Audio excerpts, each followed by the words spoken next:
you've already been here, haven't you? I guess. It feels so long ago, almost like we've never left. We have to let her out. No, that's the opposite of what you're here to do. You have to slay her. Slay? We decided not to do that, didn't we? Yeah, we're supposed to let her out. It's really the only way this works out for us. If you think about it, she's the one with power here. Nobody else can do much of anything. We got all of them. No, we were supposed to keep her trapped there forever. I think. We're supposed to be unfeeling. How many times do I have to tell you to snuff out your heart? We can't be unfeeling. Not when there's so much fear everywhere. There's nothing for us to do. We've already tried everything. We love her, so we have to set her free. Can we love something that hates us? Can we love something that hurts us? To be given an ounce of kindness from something so cruel would be more pure than any other love. Mood. Why are there so many of us? There aren't supposed to be so many of us. This is bad. You need to get a grip. What did you let happen? How many times have you been here?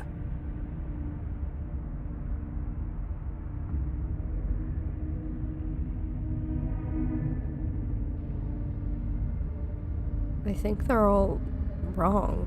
Of course we're wrong. She's the only thing that's right. Yes, obviously they're all wrong. What are you going to do about it?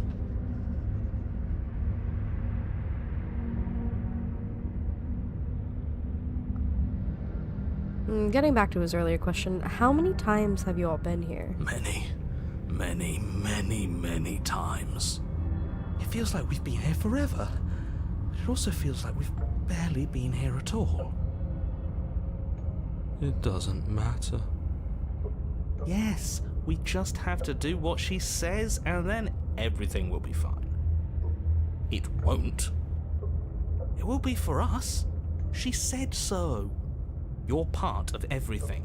If things aren't fine for everything, they won't be fine for you. There's no difference between fine and not fine. It just goes on and on.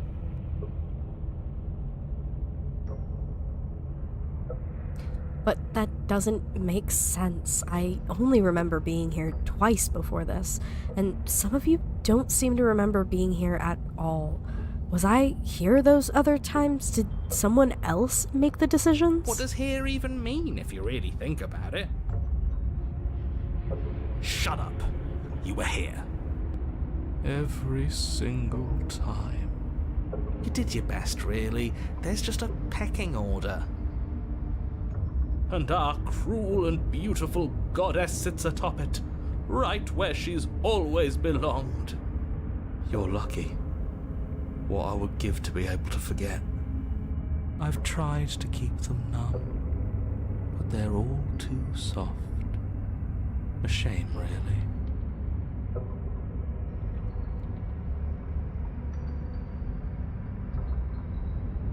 Bitch, DID is a thing. And memory issues are also a thing. Pretty seat to the cabin. You slowly make your way through the umbral forest, bumping against unseen trees as you grasp through the darkness for a way forward. But eventually, you do make it to the cabin.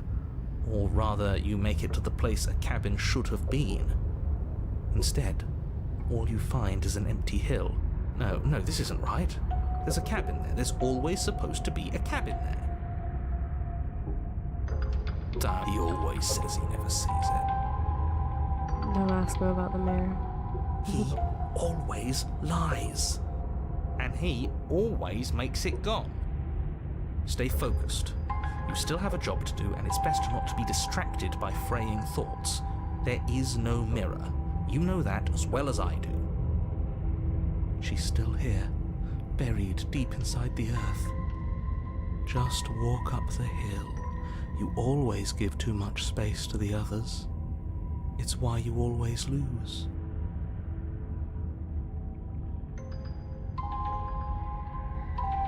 approach. You walk up the hill, hesitating just beyond the bounds of the cabin. The cabin that isn't there. You've got to clean the mirror, haven't you? You've got to see what's in it. Smash it to pieces. She's on the other side, and we have to let her out. It's the only way we can be free. It's the only way we can have our thoughts back. Just go around it. Just do something. It doesn't matter what. Proceed. Proceed? Proceed to where? I'm afraid you're going to have to be a little more specific. That's a new one. Do you think it'll work? Of course it'll work. He always makes the best decisions. It's why he gets to make them. And it already has worked. It's gone, don't you see? We're one step closer to her. The interior of the cabin is much the same as the exterior of the cabin. A dull, fuzzy, dreamlike nothing. It's empty and isolating, but there's just enough vague shape and unknown texture to suggest the structure therein. Wrong and unsettling as it may be. The only object of note is a pristine blade buried in the dirt floor, a hint of its shining edge teasing through the sediment. The blade is your implement. You'll need it if you're going to do this right. Take it. It's the only way forward. It's the only way forward. You've already tried anything, don't you remember? You have to take the blade. Okay, I'll take the blade. You reach down to take the blade, but as you do, the ground beneath it shifts, the weapon sinking deep into the earth. You lean over the hole and gaze into the abyss. It is so very deep. Deep in the bowels of the earth, you see something staring back at you. It fills you with dread. It's her. She's watching us. She never stops watching us. There you are. My toy has finally come to finish his job. With every word she speaks, the princess in the pit blinks closer. You dragged this out for so much longer than you had to. Closer. But it was always just a matter of time. And closer. You are going to have to stop running eventually. And closer. Everything stops running eventually. Except for me. I've already taken your will, and you're not getting it back. All that's left is for you to take my will and let me out. It'll be so much fun, you and me, together, exploring the world and spreading fear wherever we go. Well, mostly just me, but you'll get to be there too. A witness. I can even make you a little cage if you want. Gilded and everything. Aww, she's so Now sweet. don't pause. Don't try to resist. I've already molded you into what I need. And you lost your power so long ago. Don't bother working yourself into a frenzy to get it back. Do something. Do anything that isn't taking her hand. You're just an object, a tool. You once were something else a long time ago, but was that something you, or is it just a dull and jaded memory? There is no other ending here. Just take her hand and set her free. You extend your hand to hers. For all her past cruelties, the moment feels gentle, tender even. I can't believe you just made me say that. I hate you. The motion is difficult at first, as if something still resists your efforts. But then that resistance gives way, and it's over.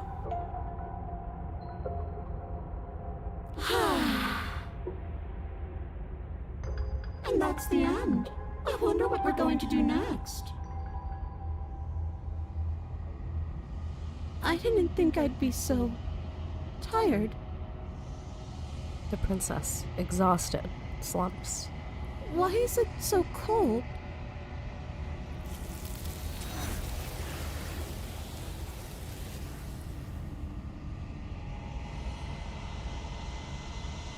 You do not get the chance to respond, nor will you ever. It's time to leave. Memory returns. She's gone. Yeah. I can finally think again. Almost. That mirror's back. What does that mean for us? I'm sure it'll be whisked away just like her. Maybe it won't be gone. Things are different now, aren't they? Doesn't seem like there's much else to do here. Finally, we can smash it. Oh, will you stop with the smashing? What do we say, boys?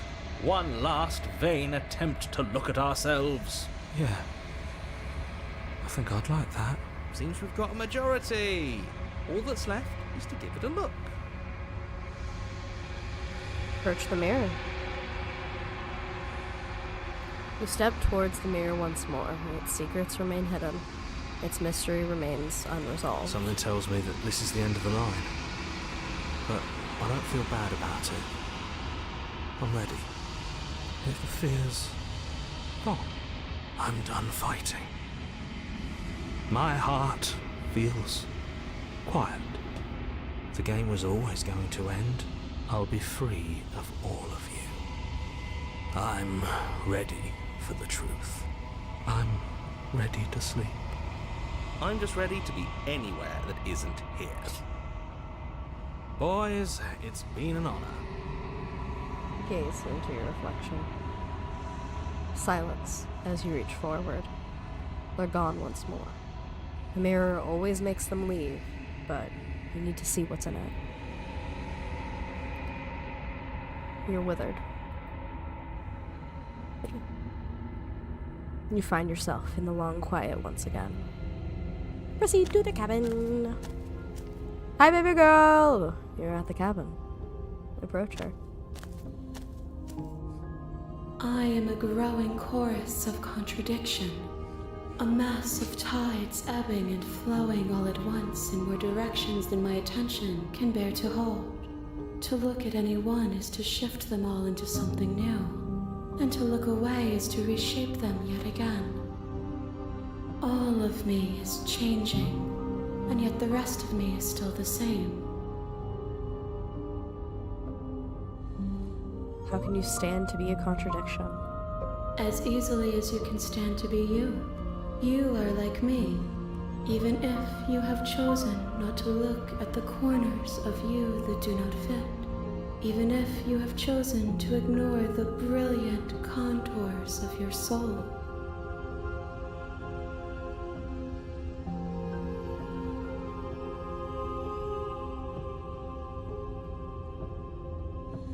It doesn't matter how many times I go back, at least one of us always hurts the other. Doesn't that change you? Doesn't that make you worse?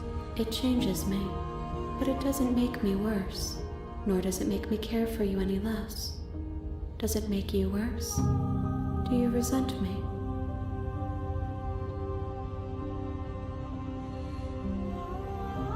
No, not really. It all seems so distant as soon as I'm near you. It does seem small from here, and the more we journey, the smaller each of those steps will be. But that doesn't make any of them less special. What do you think of this vessel? This one is a waiting maw, an inevitable destination where all roads end. She will make for a wise heart. Do not mourn her. She is exactly where she needs to be.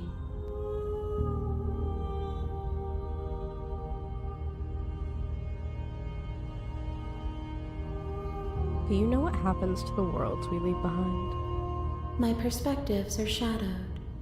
You have seen what I have seen, just as I have seen what you have seen. The angles of my vantage do not offer me hidden truths, and my attention is turned inward, except when you are here with me.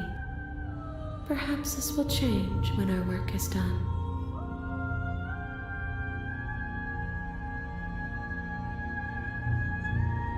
How many more vessels do I need to bring you? We will know when we near our destination. My kitten may be stupid. Oh no. Do you still not care what I bring you next? I care about your gifts, but I have no preferences to burden you with. Even if I did, I would never dare to tarnish our relationship by assuming myself above you. So you don't have any preferences on how you'd like to grow and change. The tides do not dictate where they are pulled. A river does not dictate its outlets. My gift to you is to let you choose your path, and my task is to treasure the gifts you bring me. I'm ready to go back. I will be here when it is time for us to meet again. Everything goes dark and you die. And that princess did not ask for us to remember her. You're in the princess. Okay, You're on a path in the woods, and at the end of that path is a cabin. And in the basement of that cabin Got it. is a princess. You're here to slay her. If you don't, it will be the end of the world.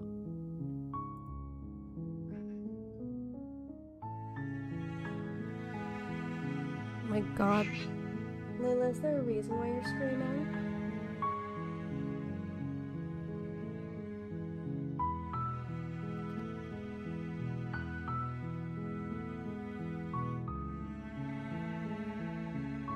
Actually, I'm curious. Do I get some kind of reward for doing this? Yes, but you'll have to slay her before you get it.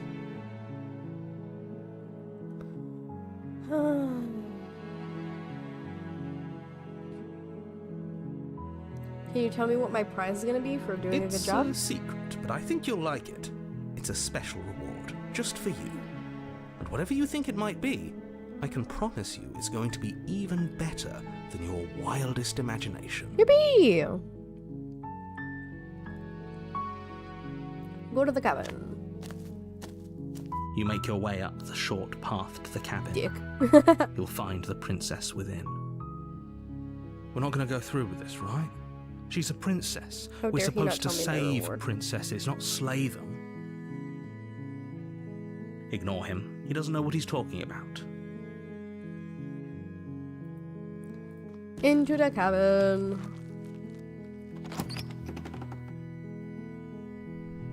The interior of the cabin is almost entirely bare. The air is stale and musty, and the floor and walls are painted in a fine layer of dust. The only furniture of note is a plain wooden table. Perched on that table is a pristine blade. The blade is your implement. You'll need it if you want to do this right.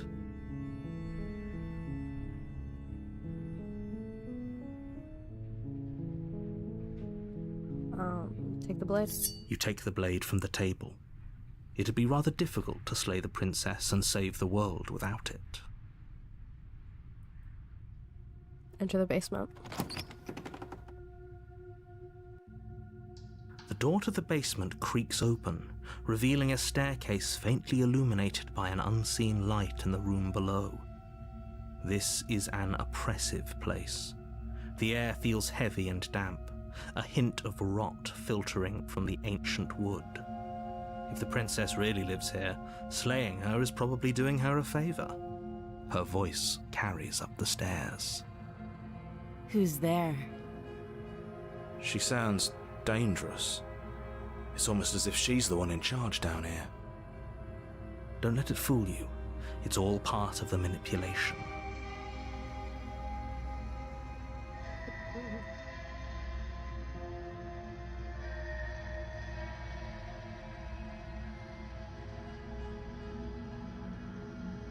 Continue down the stairs. Good. You're still listening to reason. You walk down the stairs and lock eyes with the princess. There's a heavy chain around her wrist, binding her to the far wall of the basement. She's so coldly beautiful. Is she really a threat to the world? Focus on the task at hand. And there you are. Are you here to kill me or something? What? No way! Why would you even think that? That giant knife you're holding kind of gives it away, doesn't it? The blade. Of course she doesn't want to talk. Who'd want to have a conversation at knife point? We should drop it. Don't you dare. It's fine. We can decide what we want to do after we talk to her. Maybe she really is a monster. But killing someone in cold blood isn't very becoming of us. Drop it. The blade tumbles out of your trembling hands and drops to the floor with an unceremonious clang. Thank you. Maybe now we can just talk. Against your better judgment, you step forward to speak with the princess face to face, unarmed. We'll be fine. I don't know what you're hoping to accomplish here, but I can assure you there's no reasoning with her. Just make sure you don't forget about the blade on the floor. You're going to need it. Yeah, to get her out of here. So here we are. What an awkward start to a relationship.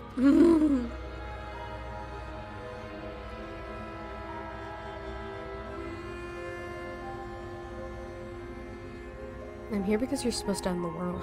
Don't just tell her that. Is that why they threw me down here? But I don't want to hurt anyone. I like the world, I think. I don't remember much about it, to be honest. I've been down here a long time. Poor girl. Just how long has she been down here? If I'm supposed to be capable of ending the world, then how did I wind up here, chained to a wall? Have they told you why I'm allegedly so dangerous? Literally no.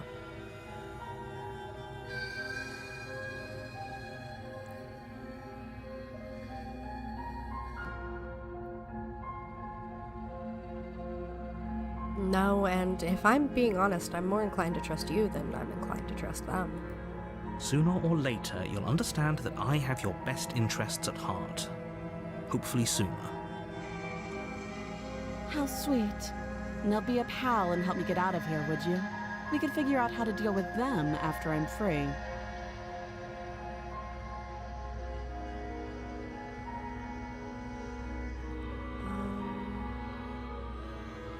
Still have a few more questions before I decide what to Fine. do. What do you want to know? And then,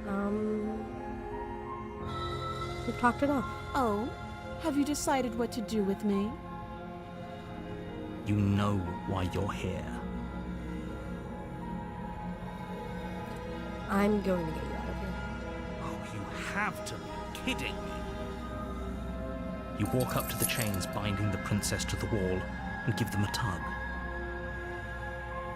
They're large and heavy, far too solid for you to even imagine trying to break them apart. I'm guessing you don't have the key. Maybe it's somewhere upstairs. Doubtful. I'm Whoever concerned we locked might the not princess actually be away able to down get here this intended route, for her to never see the light of day. but we'll see They what wouldn't route have we just get left the key to her regardless. chains somewhere in the cabin.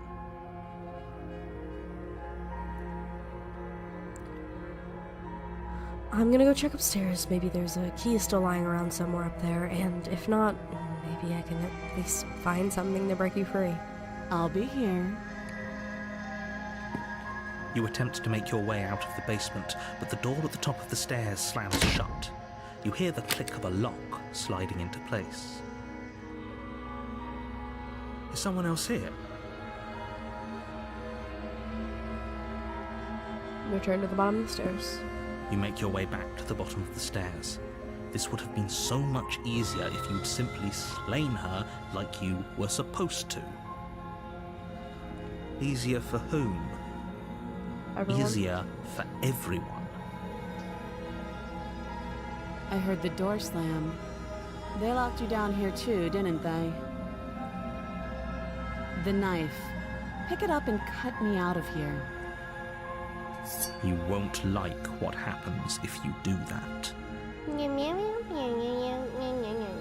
Save the princess. Against your better judgment, you place the blade against the princess's arm, just above the massive, unyielding chain. You cut into her flesh. The blade is sharp, and you make quick work of it. Before long, you're able to crack through bone, and she pulls the bleeding stub of her arm through the iron gauntlet. She didn't so much as utter a sound. Free from her bindings, the princess turns to face you, her fierce gaze meeting your eye. How is she so composed after losing an arm? It's like she isn't even bothered by it. Thank you. Now let's get out of here. Okie dokie! Approach locked door. No, we won't have any of that. The stakes are too high. You can't just let her escape into the world. No, I just can't let her escape into the world. As the princess approaches the bottom stair, your body steps forward and raises the blade. This isn't fair. Wait, this isn't fair. You can't just do that. Watch me. Warn her. Stop that. Oh, fuck. Your body lunges. What'd she say? I thought this was a little too easy. Your body lunges forward to sink the blade into her back, but the Stop princess it. would- Stop resisting me. I am trying to get you out of here alive. Meow, meow, meow, meow, meow, meow, meow, meow. Resist. The blade. Okay, we can. Move Oh. the blade. She's hot. You're doing your best to help me, aren't you? I can see the conflict in your eyes. I'll make this quick. God, she's hot. She steps forward and pries the blade from your rigid hands. Maybe I'll see you in another life. And then she slits your throat with an almost clinical ease. God, that's hot. You're so normal. I'm sorry. Her face remains unchanged Oh. as she watches you collapse to the ground, blood flowing from your butchered neck.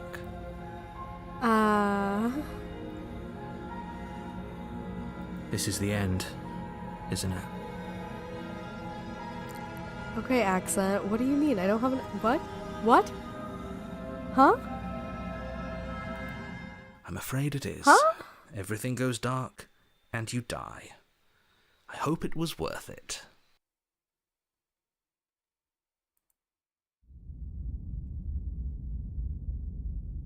Chapter 2: The Prisoner. You're on a path in the woods, and at the end of that path is a cabin. And in the basement of that cabin is a princess. You're here to slay her. If you don't, it will be the end of the world.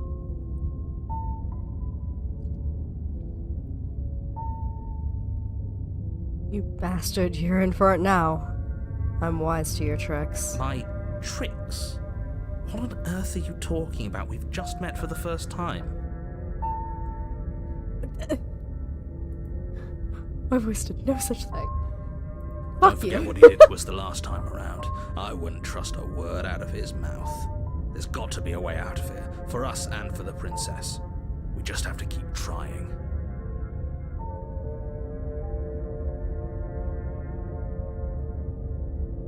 I'm inclined to agree.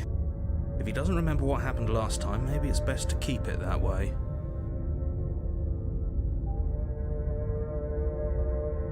You know I can hear you two, right? It's going to be a lot harder than you think to keep secrets from me. And as far as trying to help her goes, need I remind you how catastrophically dangerous she is to the world at large? I told you about the stakes of this situation less than a minute ago. Stop making fun of me. Fuck. Proceed to the fucking cabin. A warning Okay, before you go any further. Huh. Fine. I'll put myself on there.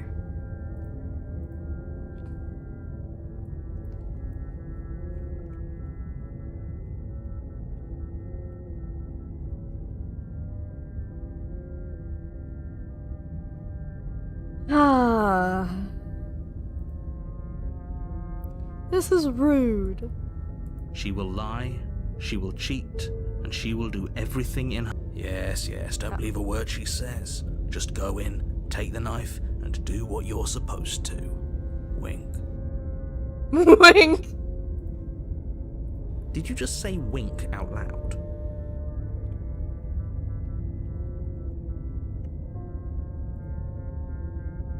No, I didn't. Wink. Just ignore this clown and focus on the princess. Wink.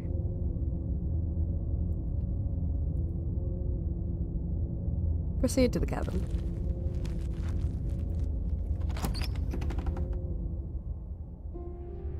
The interior of the cabin is less a cozy woodland retreat and more like a dungeon.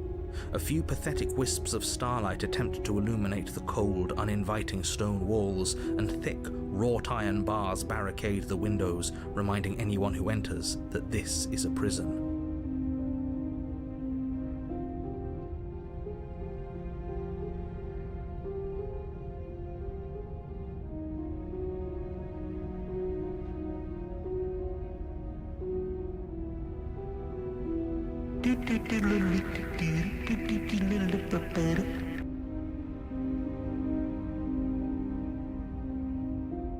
The only furniture of note is an iron table, bolted to the floor, a pristine blade perched on its edge.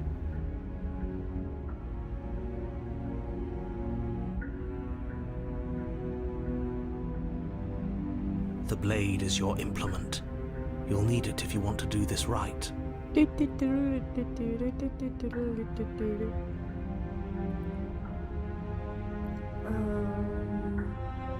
Approach the mirror. You walk up to the wall next to the basement door.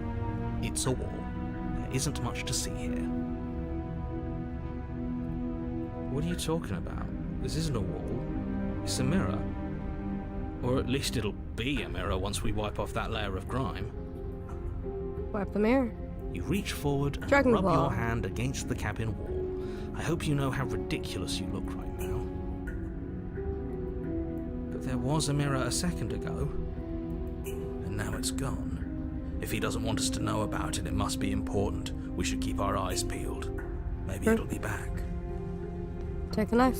You take the blade from the table. It will be difficult to slay the princess and save the world without a weapon. Good idea. Much better to be armed than to go in with blind hope alone. Into the basement. The door to the basement creaks open, revealing an old stone staircase. A few sputtering torches attempt to vaguely illuminate your path, dancing across glimmering patches of slimy moss on the stone steps.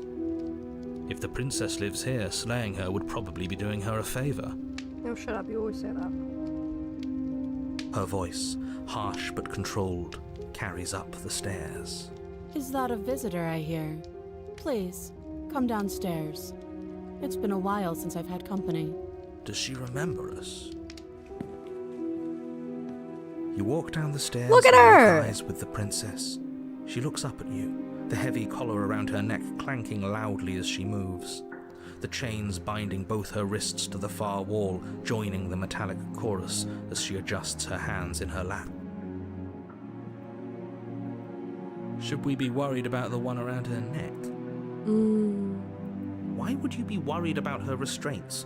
If anything, they'll make your job easier. Have you noticed the empty chain on the wall? Odd that in a place where everything seems to serve a distinct purpose, there would be something so obviously useless. Unless it isn't. What an interesting development. Why don't you have a seat? The two of us should chat before you bury that thing in my heart.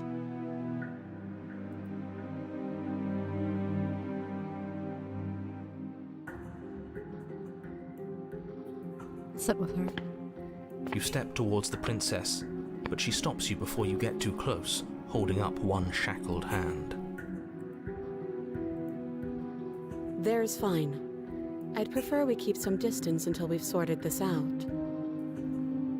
That's reasonable. We do have a weapon. Might as well put her at ease. Sit where you were told to sit. You do as she asks and sit on the floor, still a good distance away from her.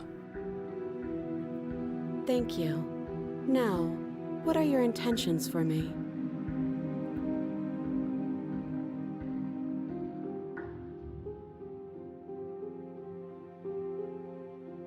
What would you have me do? Let me borrow that knife. Don't worry, you'll get it back. That's ominous. But she seems confident. Whatever it is she has planned, I think she knows what she's doing. Oh please, she's just putting on an act to disarm you. That much should be obvious.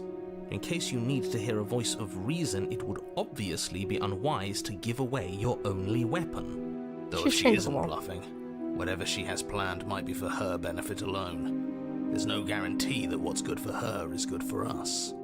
So, what should we do? I don't know. I'm just spelling out our options, listing the pros and cons. Then let me help you. I'll start with the cons.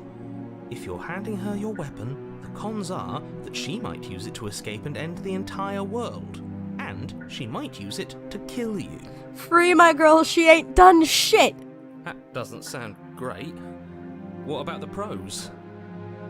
She is very Athelia-coded. Oh my god.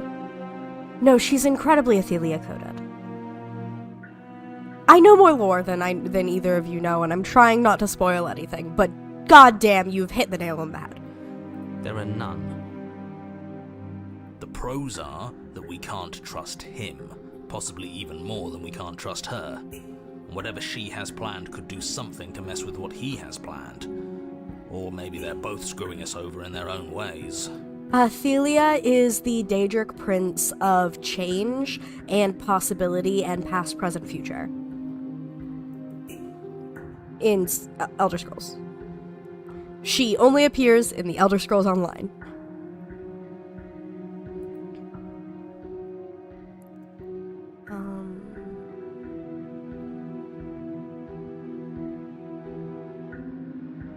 What happened after I died last time? Oh, are we talking about that? I thought we weren't going to give away the game. But sure, I'll fill you in. Nothing happened. You died. I went upstairs. I couldn't leave.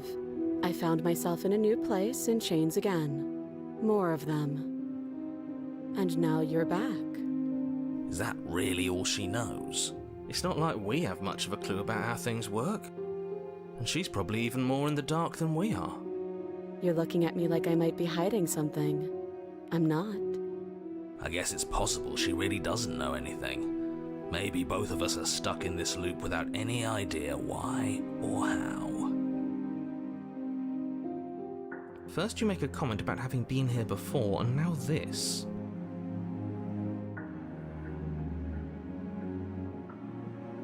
As much as I would like to remain in denial, it's no use. This has complicated things. It's complicated things how, exactly? Ideally, this was supposed to be one and done. You go to the cabin, you heroically slay the princess, and in the process you save the entire world from being damned to oblivion. The situation right now, where you're getting a second shot at things, is a contingency. A contingency for what? For you failing, obviously. And you being here means that things are going to be a lot harder than they were. I really shouldn't say anything else, I'm just going to make it worse. Just good luck. If you knew this could happen, why didn't you tell us? All of this is incredibly valuable information. It would have changed our actions considerably. I needed you to be in the dark for as long as I could keep you there. It's important. Necessary, even. And maybe I wanted to be the first version of me that you met. I didn't want to be confronted by the alternative. That's pathetic. I never said I wasn't. I get it. It would be pretty upsetting, wouldn't it? To know that you might not be the first version of yourself. At least we can remember what happened before. Seems like we should count ourselves lucky for that. Exactly, he gets it. You're lucky. So don't waste that luck by messing it up again. Alright? Layla's licking her Ritz cracker. Moving on. Why is it important for us to be ignorant? How is it ever helpful to be in the dark? The more I say, the more your mind will swim into dangerous waters. Even saying that is too much. Your success hinges on you having imperfect information. For the sake of the entire world, you need to accept that. I won't. Just Give it a rest, this isn't helping. Focus. This is a serious situation. You shouldn't be daydreaming.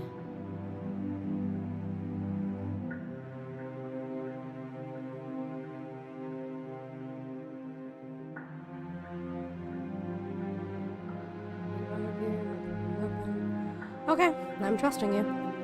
Slide it over. No, absolutely not. I am not letting you hand your only weapon over to the world-ending princess. Until you come up with any other idea, like, say, I don't know, doing your job and slaying her, you remain rigidly in place. You tried this last time. Do you want to know how it went for you? Oh, I remember. She killed us, which, by your estimation, ended the world, right? Oh, sorry. Take over, buddy. Exactly. If I were you, I wouldn't be too keen on repeating your mistake. Hell, we could even force your hand and do it ourselves. I'm not afraid of dying again. Are you? A little. I think you got your point across. Fine. You slide the blade across the floor. The princess maintains unsettling eye contact She's so as she pretty. reaches down to pick it up. Thanks. She pulls up her hair, smiling slightly as she raises the blade to her throat. What is she doing? She doesn't say another word as she cuts into her own neck. No. No. Watch in uneasy silence. Her eyes stare forward, unblinking, as she saws through skin, veins, cartilage. At last she reaches bone, the blade grinding audibly against her vertebra as it continues to slice its way through her neck. Why is this kind of I'll be hot? damned. She's actually doing your job for you. Why would she do that? Huh. So that's her play. Killing herself? She isn't dead yet. Finally, you hear a snap. Her eye twitches. There's an uneasy silence. She remains motionless for a long moment, her twitching eye the only movement in the room, until at last it stops in an unsettling half-wink. Her head twists slowly to the side, flopping to her shoulder, and her neck opens. The remaining tissue is not enough to hold the weight of her severed head. It stretches and tears until finally it falls to the floor, completely free. It bounces a few times before rolling to a stop at your feet. Oh no, oh no, oh no, what did we do? Can we put it back? Please tell me we can put it back. The princess's eyes stare up at you, dead. Congratulations! You saved the world. Huh.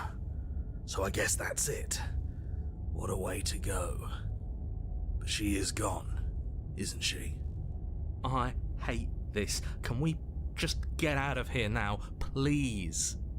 Of course, the princess is slain and the world is saved. Whenever you're ready, you can proceed to your reward. Now hold on, she's dead. So what's the rush? What's your angle? I don't have an angle. I'm just looking forward to putting all this behind us. I'm sure you can understand that. Look, I'm just not ready to put my guard down. It's best to keep sharp. She wouldn't have done all that without some kind of a reason.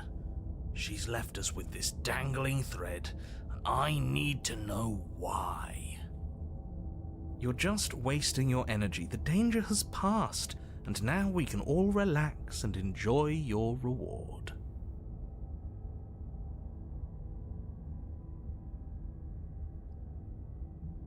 Or leave the basement to claim your reward.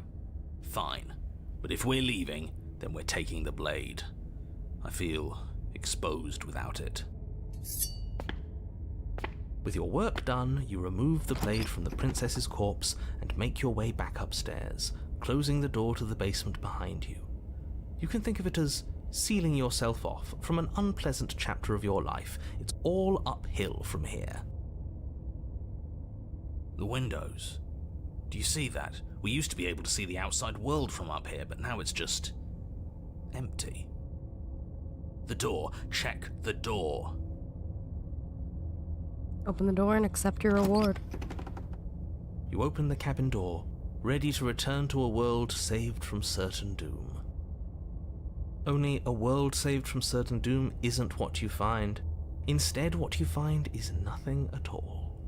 Where a lush forest stood mere minutes ago, the only thing in front of you now is the vast emptiness of some place far away. You How lied. to act surprised?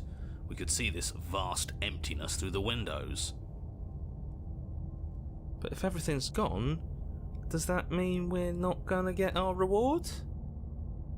This is your reward. An eternity of bliss, if you'll have it. And I suggest that you have it. Okay. This is what's best for everyone. Trust me. Like hell it is.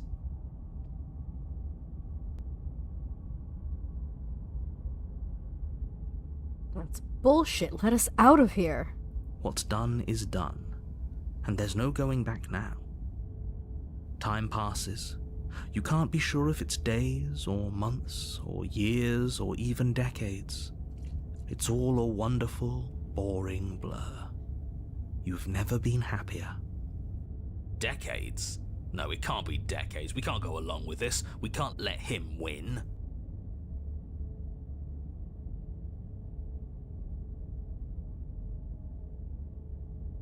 I don't want to die again. I didn't like dying last time. I'm going to accept my reward now. That's great. Congratulations. You've earned it.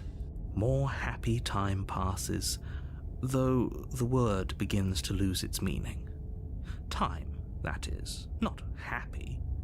Happy still has plenty of meaning. He's just saying things. The voice's protestations fall on deaf ears. Eventually you pass into a blissful state of pure existence. Though words like eventually and pass ceased to have any meaning to you long before that shift, you simply exist. Happy. Forever. This is the narrator's happily ever after. No, you stop that. Stop all this nonsense. You really don't want to be happy, do you? We still have a blade. Let's use it on ourselves and start over. He's suggesting you kill yourself. You shouldn't kill yourself when you have an eternity of bliss right in front of you.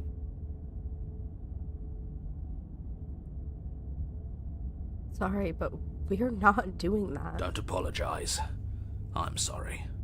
Wait, why are you sorry? Your body lurches as your heart suddenly stops beating. Are you killing us? You'll forgive me eventually. You goddamn spiteful bastard. Are you really going to turn down immortality itself just to make me lose? This isn't worth it. Why should it matter if we die at this point? Haven't you already gotten what you want? Yeah, an eternity of bliss and life without death is all the narrator wants. That's his entire goal. That is what this is telling us. That's all he wants. The reward for killing the princess is an eternity of boring bliss and nothingness, where nothing changes. I don't have to answer that. That's all we needed to hear. It turns out that it doesn't take too long to die after your heart stops beating. Yeah, we'll see about that. You collapse to the floor, everything goes dark, and you die. You're a genocidal maniac. You know that, right? It reminds me of someone. Huh? You're on a path in the wood. Are you fucking kidding me? We had everything we ever could have wanted, and you killed us. We didn't have everything we ever could have wanted. That's just what he told us. I want the truth, not some made-up eternal happiness. But it was nice. Who gives a shit about truth? I do. He said we were happy, but what does happiness like that even mean? It was just another prison. And this isn't. There are Oh. chains everywhere. That just means we're on the right track, you numbskull. That we're finally starting to see reality for what it is. Can you two stop fighting? It's not very productive. No, it isn't, is it? So let's focus up. You've clearly already been here before, and judging by how deranged you all are, you've already been here more than once. I'll spare you my full introduction, but I would like to remind you that the people in my world are living, breathing, suffering entities. Not pawns for you to sacrifice in pursuit of some vague truth. What are people to a god?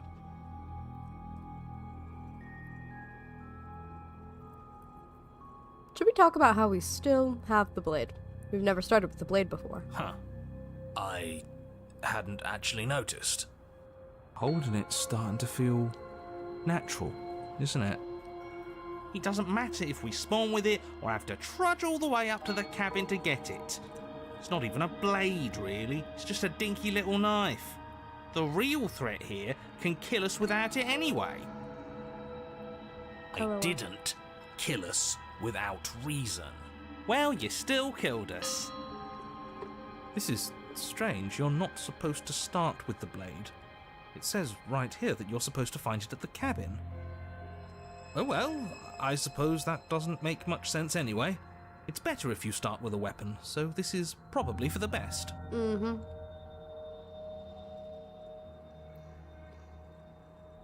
She died last time, and the way you decided to thank us was locking us away in a happiness void forever. So you actually managed to slay her? Yet you still found your way back here. Absolutely unbelievable. What on earth is wrong with you? We weren't satisfied with your happy little prison. But it has happy right there in the name. It wasn't actually very happy. I was fine with it, but that spiteful bastard gave us a heart attack and killed us Like Schlatt. for no reason. I had a great reason. We were stuck with no answers. And now we're not. You're welcome. And you don't think we're stuck now? We're still in a cage, it's just bigger. You know, if you think about it, isn't life just a really big cage? Kinda, yeah. Oh, don't you start philosophizing. Just get to the cabin and settle this already.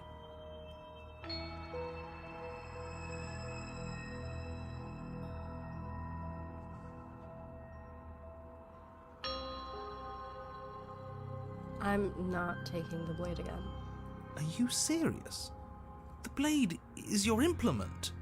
You're going to need it if you want to do things right. He sounds so upset. You know what? Yeah, screw this. We won't play along with any of you.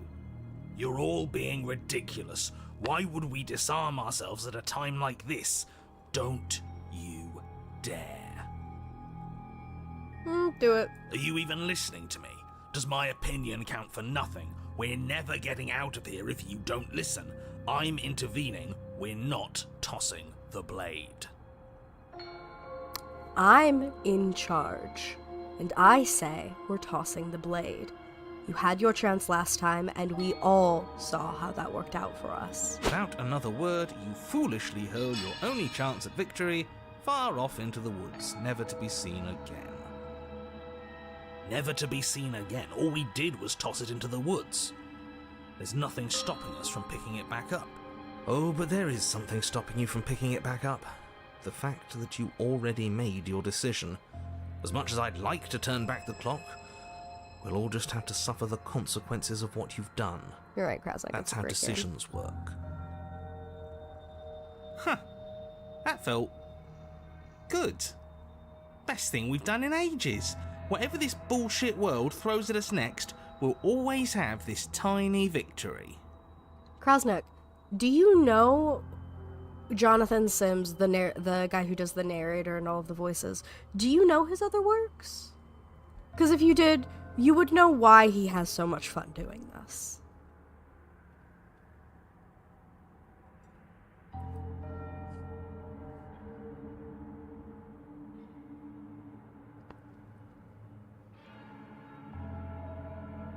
Silently proceed. You stand at the edge of a cliff. An abyss yawns beneath you, empty and endless. The only path forward, a rusted metal bridge. The cabin looms on its far side. I think you already know what waits for you within. So I'm not saying that Jonathan Sims is in other games. He is not usually a video game voice actor.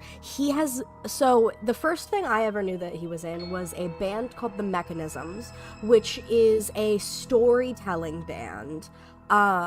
It's very good. But what I know him the most for is his podcast called The Magnus Archives, which he plays the main character, Jonathan Sims, who is named after him but is his own distinct character. And it is a psychological horror podcast. It is amazing, but you can tell that a lot of what he did there kind of helped him do what he did here. Zach, thank you for the lurk. I don't actually have Mix It Up. I will. My PC crashed and all of my stuff. All of my stuff turned off. So, but thank you. But yeah, he did a podcast called The Magnus Archives, horror podcast. It is really good. It is about fear and how fear interacts with the world, and the concept of what if fear itself was an malevolent entity that was hungry and needed to be fed, and how that would interact with our world. I'm not going to spoil any of it because I do think that you should listen to it. It is an amazing podcast and it is one of my favorites. But that is what I know Jonathan Sims from. Sounds like something I enjoy. I'll have to give it a listen. Of course, it's really good. I will always recommend it. There are transcripts online. The transcripts are fully done in a Broadway script layout, so you know exactly who's talking. It gives you audio effects, all of it, and there are trigger warnings at the beginning of all of the transcripts because they get into some heavy fucking topics and they get into some very scary topics, especially if you have certain phobias, because they delve deep into a lot of things that make humans viscerally uncomfortable. I am a horror nerd, so I didn't care, and I listened to all of it, and I had a grand old time, and I need to re-listen to it because I need to listen to all of it so that I can listen to the Magnus Protocol, which is the sequel to the Magnus Archives. Guy who hasn't listened because of his bug phobia. I have told you time and time again, the transcripts tell you which ones have the bugs. You do not have to listen to the bug episodes. I love you so much. You can just read the synopses, or if not, just skip them, and I can go over them for you. Also hasn't listened because I'm easily spooked by everything. Yeah, it's still sad. Especially because your reading speed is so fucking fast. I think you could, barrel through the transcripts. And, when you find a transcript that you actually really enjoy, then you can listen to that one. But I think that you would have a really easy time listening to the transcripts, and it is not as scary when you cannot hear it. 960 words per minute, bitches who want me to... Yeah, I want you so bad. Great. A creaky old bridge and a bottomless ravine. Because getting to the cabin was too easy last time. I wonder what other sick jokes are waiting for us. Maybe that ravine doesn't even go anywhere. It'd be par for the course if we slipped and wound up falling forever. I will literally mark every single episode you'd have to not listen to. I'm so deadass. I will go through and I will find every single one with a bug trigger. There's nothing to find out here. Time to check in with the missus. Ha! I'm going to pretend you didn't just call her that. The missus. Proceed into the cabin. Every surface of the cabin is draped in chains, the air filled with the mock birdsong of metallic clinks. Where there should be walls, you can see only endless ropes of metal, with hooks dangling from their ends. A fitting cage for a monster destined to end the world. I just want him to get into it so bad, Krasnik. Because Sweetles is my best friend. I have been trying to get him into the Magnus Archives for years. he has not gotten into it because of his bug phobia. I want him to get into it so bad because I know he'll love it. There's nothing for you to do but step forward into the basement. You already foolishly threw away your weapon, but still, your objective awaits. Oh, not the damn mirror again. I hate the mirror. It gets us nowhere. You'll watch D&D, you'll watch fucking Dimension 20. And you'll watch fucking Adventure Party, you'll watch all of that. You'll watch A Court of Faithful, you'll watch all of that. But you won't listen to a podcast. The mirror? What mirror? There is no mirror. Why would I lie about there being a mirror? Whose fucking idea was this? It's awful. I think fucking, I want to call him Newell Poole, because, I think it's Andrew Newell. No. The Magnus Archives Newell. Alex J. Newell. Yeah. Alexander Newell. I want a visual of him and Jonathan Sims live reading. I'm sure whoever put it there for a reason. It's obviously important. It has to be. I'm not going to waste time arguing with you.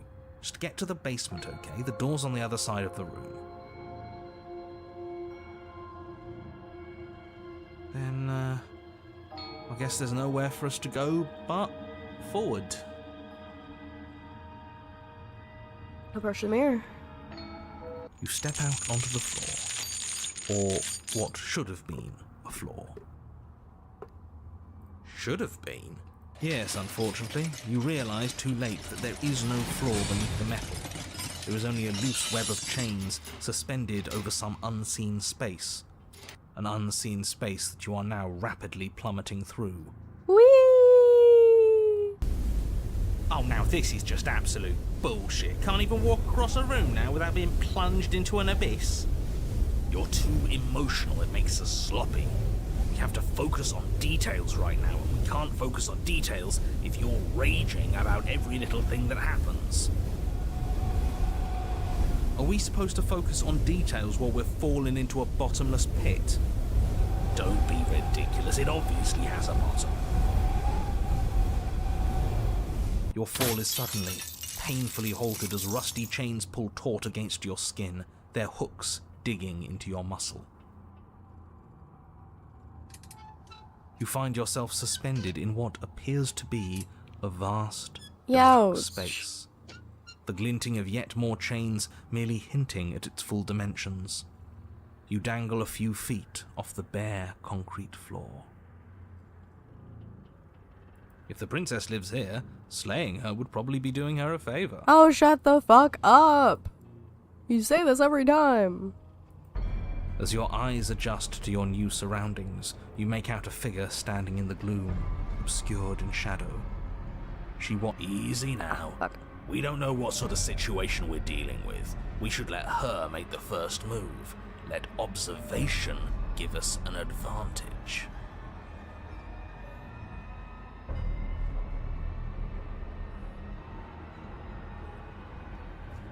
Wait for her to make the first move.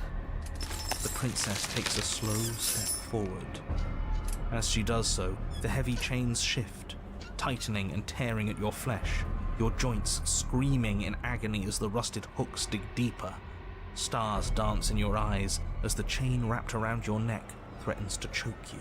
It's not the best idea. As your vision comes back into focus, your eyes fall on the body of the princess, finally emerged from the shadows. Don't worry, I know what I'm doing. The body of the princess is a weird way to describe a person. It's only accurate. The form in front of you is a body, draped in raiments of chains, her head dragging along behind her in an iron cage.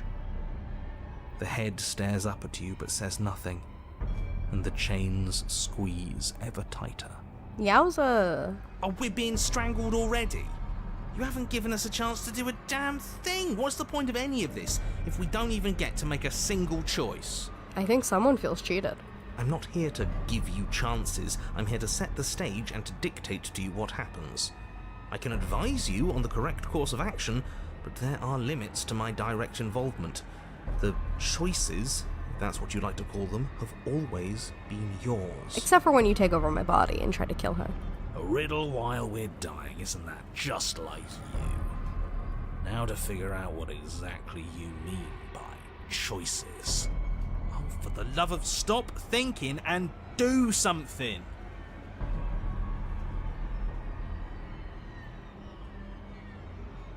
Look, I didn't even bring a knife. I just wanted to talk to you. You're pleading with me as if I have a say over anything that happens here. Shouldn't you know by now that I don't? And neither do you. The body takes another step towards you. The chains around you tightening, the hooks boring deeper into your flesh. They constrict dangerously around your throat. You find it harder to breathe. I don't think she's happy you're here. But what do I know? I'm just a set of eyes and ears. I don't make choices. At least not any that matter. Oh, well, isn't that just convenient? It makes sense to me. She's a severed head. What control could she possibly have over her body? There's no connections, no nerves. So bodies can work on their own. You know, I wouldn't mind that, actually. Maybe when the chain pops our useless head off, we'll get to run around without it. This was all doomed from the start, wasn't it?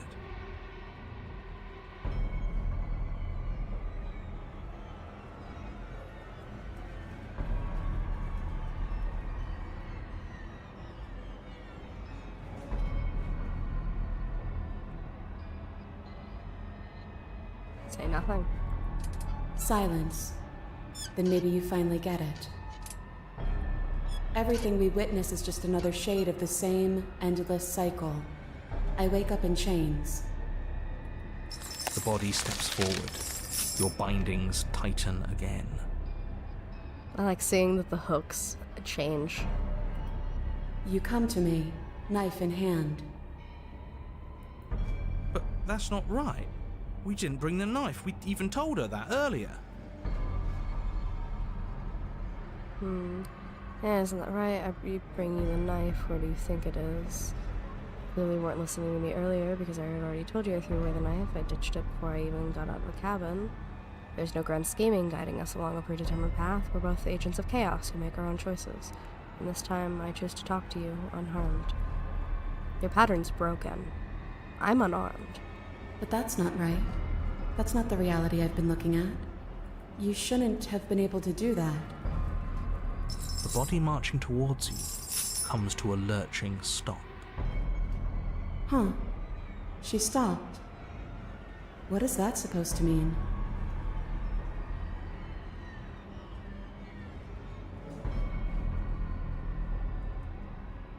You've been the one listening to me, you made yourself stop, and now you can decide to finally let me down. What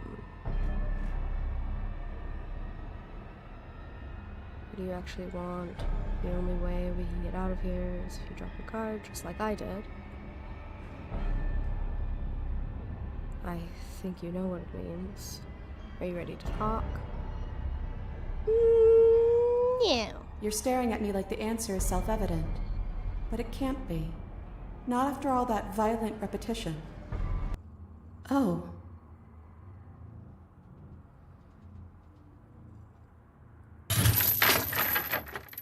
Suddenly, the chains loosen, the hooks sliding from your skin. You come crashing to the floor, and as the chains rain down around you, her body falls too. The room settles into comforting silence.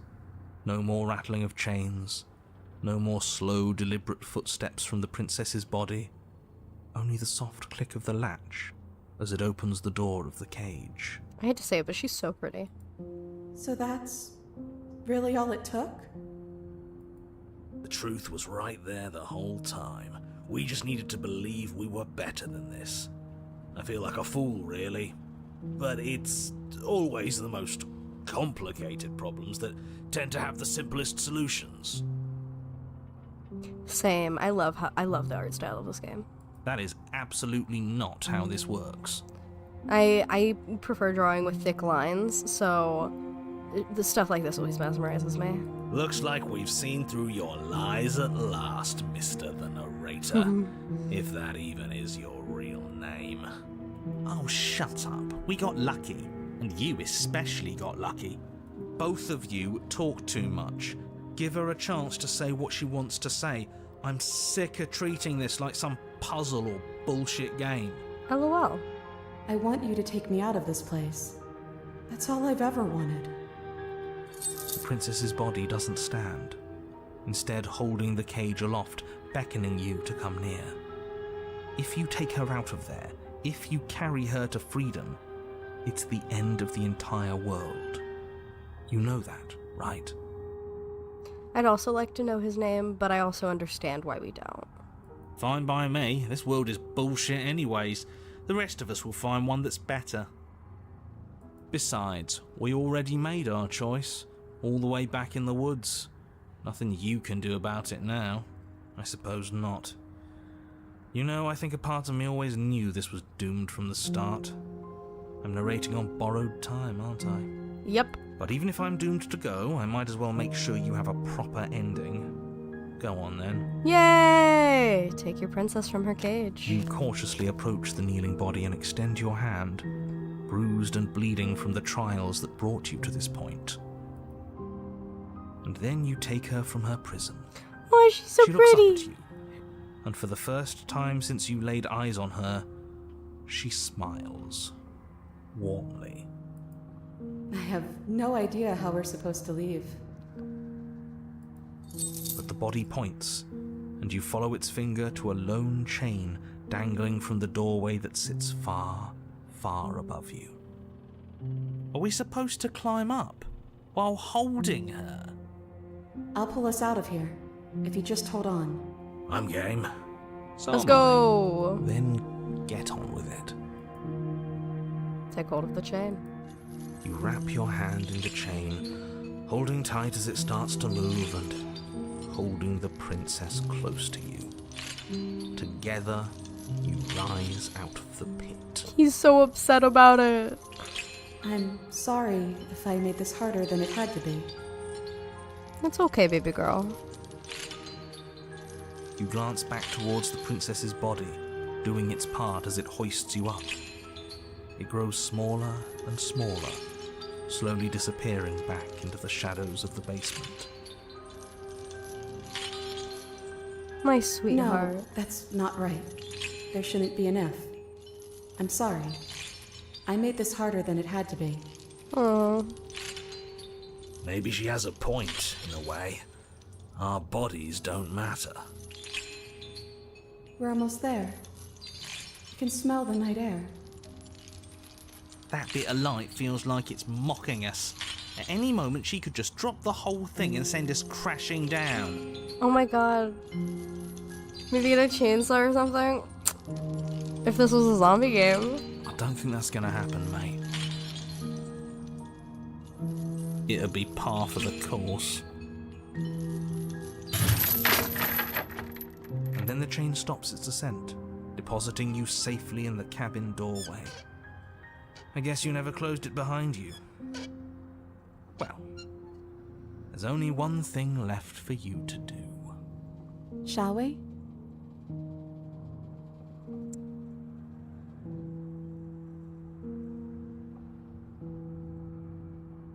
Tap into your freedom. And so you step into a world ended by your hand. What a travesty. Goodbye. It's me. Awful? Bye. Is he still there? I think he's gone. I wish we could keep her on our hand. Her face forever consuming ours. That's gay. I like it. We did it. That wasn't so bad. Now I guess we'll need to find a new game to play. Thank you so much. I didn't think this was possible, but here we are. Good tired. It's a little cold out here, isn't it? Oh. Bye, baby girl.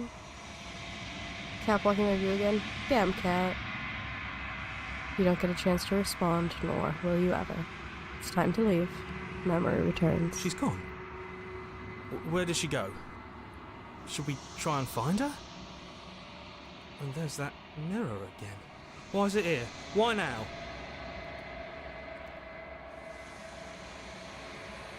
It's going to be okay, just trust me. We've been here before, and you always get scared. But it feels so bad. Like looking into it right now is going to be the end of everything. You're right. Part of me wants the truth, but something stronger is holding me back. Fear. It's going to do something to us. I can feel it.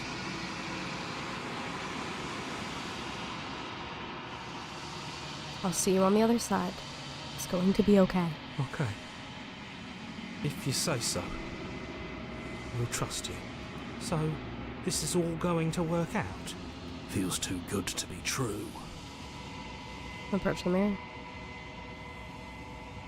You approach the mirror. Gaze into your reflection. Silence as you reach forward. They're gone again. The mirror always makes them leave, but you need to see what's in it. You've unraveled. Find yourself in the long quiet. Proceed to the cabin. Honey, I'm home! Your eyes are so small. Yeah, little pinpricks. Approach her. Yeah. There's a world beyond the endless walls of the long quiet. We're supposed to be there. Do you know what we'll find out there? No. Is that a rhetorical question? Do you know? Do you want to tell me? Do you think there's a reason for that? Yes, they're supposed to be foils to one another. So, she is a princess. We are... people like to say a bird, but, like, birds are dragons. Birds are modern dragons. We're a bird. We're a dragon. She's a princess. We are both the opposite ends of a line, but still one continuous line. And so our characteristics contrast from one another. In a Reddit post, someone said if the shifting mound, which is her, if she was in the place of the long quiet, and if she was the hero, what manifestation would the long quiet take? And in a Reddit post, the developer of this game confirmed we would be a princess. She would view us as a princess just as we view her as a princess, because we always, both of us, wish to save one another.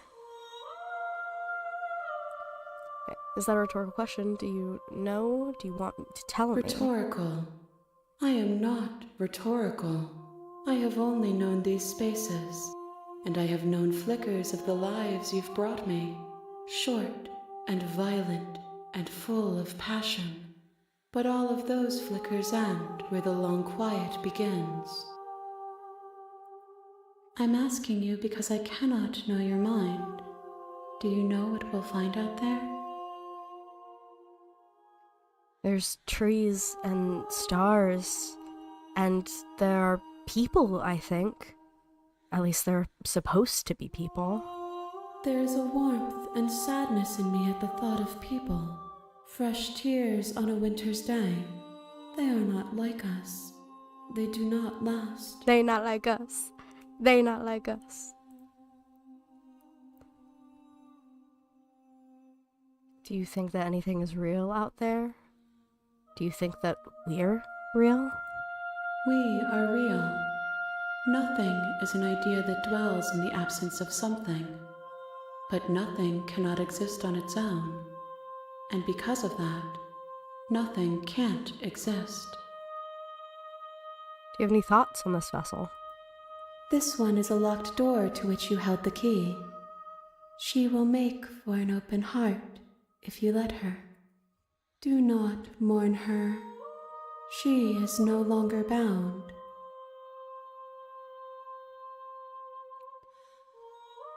When you send me back, I'm not alone. There are voices that speak to me. Some of them are me, but one of them is something else. I call him the narrator, and he wants me to kill you. Do you have a narrator? Have the vessels had one? No, their thoughts are quiet. Do you think your narrator lives in the spaces beyond? He does. I don't know why, but I know this for a fact. I am on the cusp of my awakening. Perhaps you are on the cusp of yours. How many more vessels do I need to bring you? One. Whatever you bring me next will be enough. And then gravity will pull the others Shit, back we to only me. have one left. I will be singular.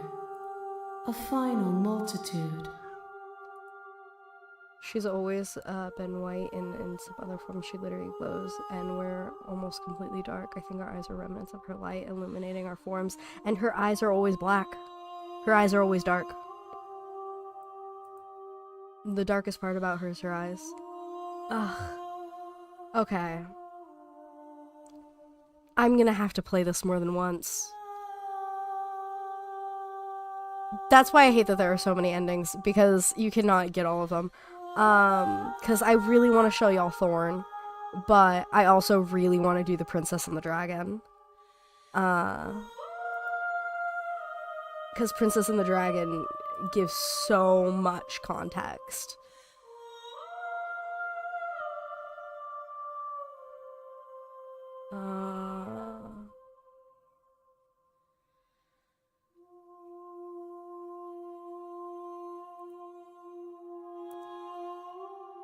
I'm happy it didn't sound like I was talking on my ass. It doesn't. You're correct.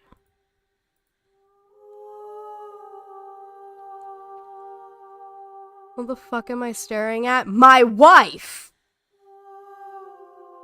Be kind to her. If this is the last time, is there anything you would like me to bring you? These gifts are a conversation, and each one shows me the contours of your heart. Hi, Shiny! The only thing I want to see is what you choose for me when the thread is fully drawn. If this is the last stage before your completion, then I'm not going back. I'm gonna stay here. Do you know what's going to happen when you awaken? I'm ready to go back. The next time I see you, each of us will finally know what we are. She is an angel! I will be here, waiting for you. And everything goes dark and you die.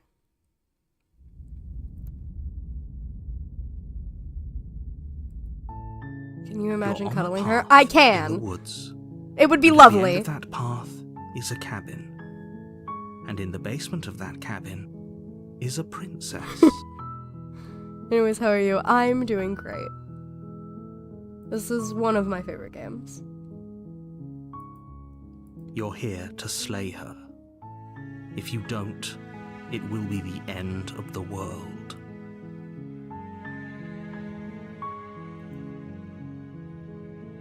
They made a FNAF song about this? Oh, Friday Night Funkin' song about this. Yes, they did! Okay, we're just gonna... I don't want to talk to this motherfucker. To the cabin! Hundreds of class You make your with their way loved up ones. the short Yeah! path to the cabin. Like a cat. You'll find the princess within. We're not going to go through with this, right? She's a princess. We're supposed to save princesses. Okay, we've not- gone through this part so many times before. The interior of the cabin is the blade is your Implement. You'll need it if you want to do this right. You take the- it. Enter the basement. Her Okay. voice carries up the stairs. Who's there? She's so fine. She sounds dangerous. It's Love a almost as if dangerous she's woman. the one in charge down here. Yes, she is. Don't let it fool you. It's all part of the manipulation. just gonna walk Good. down. You're still listening to reason. I hate when he says that. I want to do everything he doesn't You want me walk to. down the stairs and lock eyes with the princess. This one's There's my a least heavy chain favorite. around her wrist, Um, binding her to the far wall of the basement. Spring, we are on the first chapter that every chapter starts with. Who's your favorite princess? My favorite princess is Thorn. As is most people's favorite princess. There's just something about her. To be fair, Witch is also one of my favorite princesses, but Thorn is the culmination of Witch, so. I like how feisty Witch is, but Thorn is nice. I can't decide between the adversary or the tower. You like your women strong and domineering, don't you? Feisty. Yeah. Yeah, we're gonna have to do a run-through. We did get the adversary in this run, so I'll have to do a run-through getting ones that I have not gotten this run, which is good, because I really want to get the Wild, and I really want to get Thorn. We haven't gotten the Drowned Grey, we haven't gotten Den, we have not gotten Apotheosis or Wraith. Just so you are aware of which princesses we've got so far, in order of when we got them, we got Happily Ever After, which is a pristine cut specific one. We got the Adversary, and then we got Moment of Clarity, Cage, and now we are working towards Princess and the Dragon. Thank you. I do have such a way with words. You're right. She's so coldly beautiful. Is she really a threat to the world? Focus on the task at hand. And there you are. Are you here to kill me or something?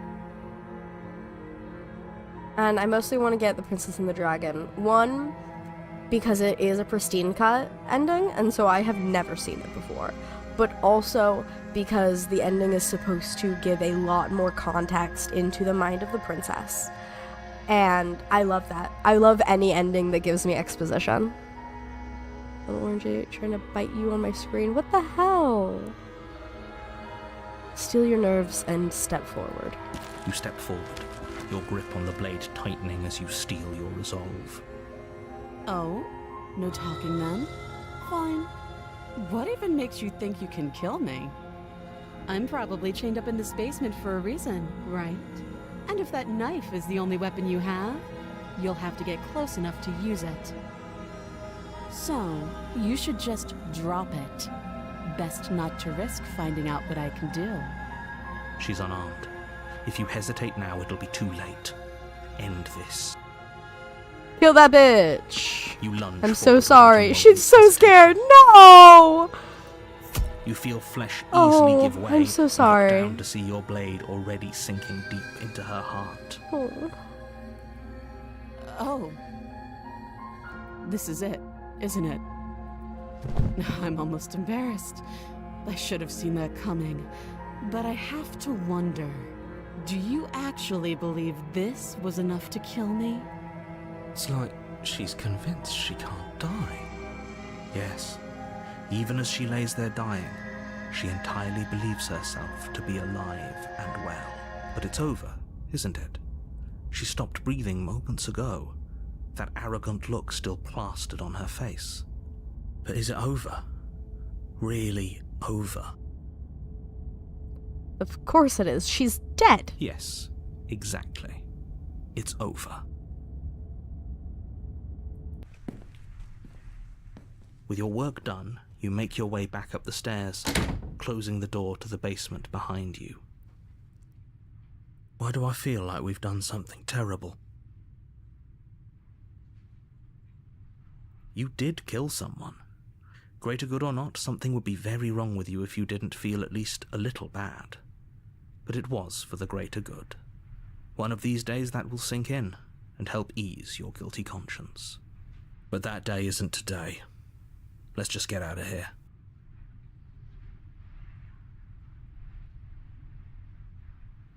Do you think he is a wizard? I do not think he is a wizard.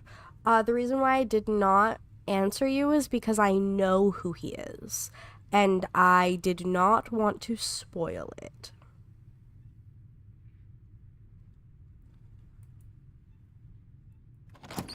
You open the cabin door, ready to return to a world saved from certain doom. This is not my first time playing this game, nor is it my second or my third. This is just my first time getting pristine cut endings, but I know this game very well. Only Yeah, a of course. world saved from certain I do think doom you have a isn't good what point. You find. Instead, what you find is nothing at all. Where a lush forest stood mere minutes ago, the only thing in front of you now is the vast emptiness of some place far away. What happened? Everyone is fine. It's just that you and the cabin are now far away from them. Don't worry. You'll be safe here. This is good. Everyone is happy. You'll be happy. I just saw that Moon clipped me. How dare you? Oh. Okay. I'm so glad you're keeping an open mind. This is what's best for everyone. Trust me. Time passes. You can't be sure if it's days or months or years or even decades. It's all a wonderful, boring blur. You've never been happier. Psst. Hey. We're not just gonna stay here forever, right? Did you hear the narrator? I'm happy we're happy. Oh no, do you have any ideas of how to get back out of here? Of course we are! I like it here! Really? Well, if you ever change your mind, just let me know, I guess. More happy time passes, though the word begins to lose its meaning. Time, that is, not happy. Happy still has plenty of meaning. Please, shake yourself out of it. We have to get out of here. The little voice's pleas fall on deaf ears. Eventually you pass into a blissful state of pure existence.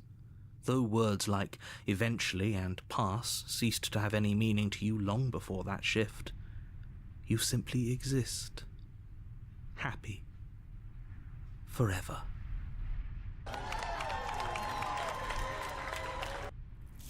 You have already committed to my completion. You cannot go further astray. Oh.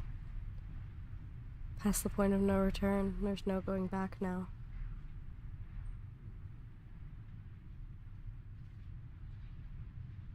Okay, maybe I'm not happy.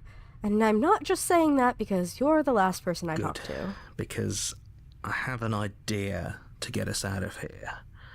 Though you're probably not going to like it. The blade. We can use the blade to get out of this. I can hear everything you say, little voice. There's only one thing it would want you to use that blade on, and I'm afraid that thing is you, dear hero. He's right. It's the only way out. Do you hear that? This is It your wants to first time take here. this happiness away from you. It wants this wonderful place to end. Do you not? There's more for us to do, and the only way for us to do it is to take that blade and use it. Don't you dare. Let me make a save here. I feel like I've seen some other streamer with those skull eyes. I sure hope you haven't. I made these skull eyes. I drew them myself, and I never published them anywhere, so you may have seen different skull eyes, but these ones are uniquely mine. Anything to get out of this hell. Thank you. I made this happy little place for you. Is this not a good enough reward for saving the world? An eternity of bliss? You ingrate? Thank you. Fine. Whatever. For the first time since time stopped meaning anything, you throw open the door to the basement and walk down the stairs. The princess's body is dust and bones, though the blade you used to slay her is still as pristine as the day you first held it. You pick up the blade, you stab yourself, and you die. Yippee! The end. Nice knowing you. The Spectre, Chapter 2. You're on a path in the woods, and at the end of that path is a cabin. And in the basement of that cabin is a princess. You're here to slay her. If you don't, it will be the end of the world.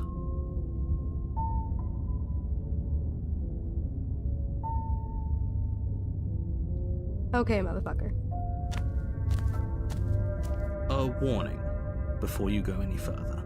She will lie, She will cheat, and she will do She everything in will her power do to stop you from everything slaying in her. her- Don't she won't believe a be word a she says. problem. Oh, hi, Cold. Proceed into the cabin.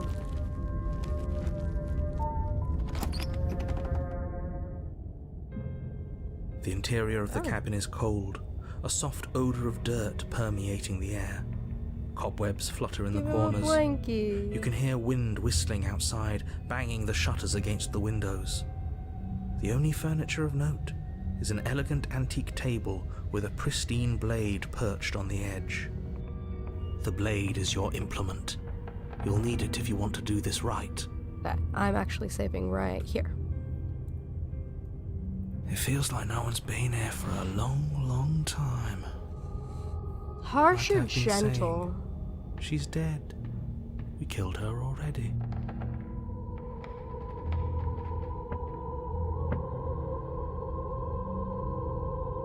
I think we'll bring her. I think we'll go gentle.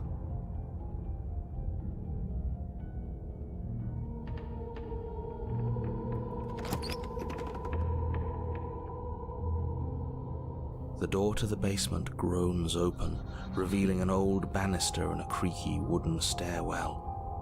Everything is coated in a thick layer of dust, and you can feel it settle into your lungs as you breathe in the stale air.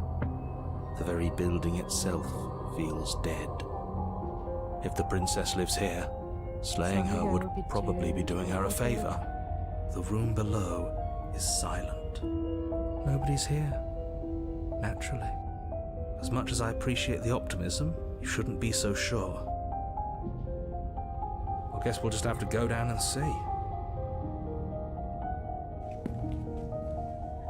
As you descend the final step, the form she's of the dead. Let's princess go. comes into view. A skeletal body lying in a heap on the floor, its wrist still bound to the wall by a thick chain. Cry about Okay, she's definitely dead. It's just like I told you. Before you have a chance to finish your thought, the top of a head appears from underneath the floor. There she Two deep-set goes. I love eyes her. stare up at you, followed by a mischievous skeletal grin. And finally, Bye. the rest of the body floats up to join the head. Wait, this isn't right. What's going on here? A ghost! Oh, Wait a minute. wow. How absolutely terrifying. For free. What's a ghost supposed to do to us? Oh, it's you. Hiya, Keller. She's so I fine. was hoping to see you again. I have some issues with how our last meeting went. The princess drifts across the room into your orbit, gently running her fingers across your shoulders and down your neck as she circles you. Oh my.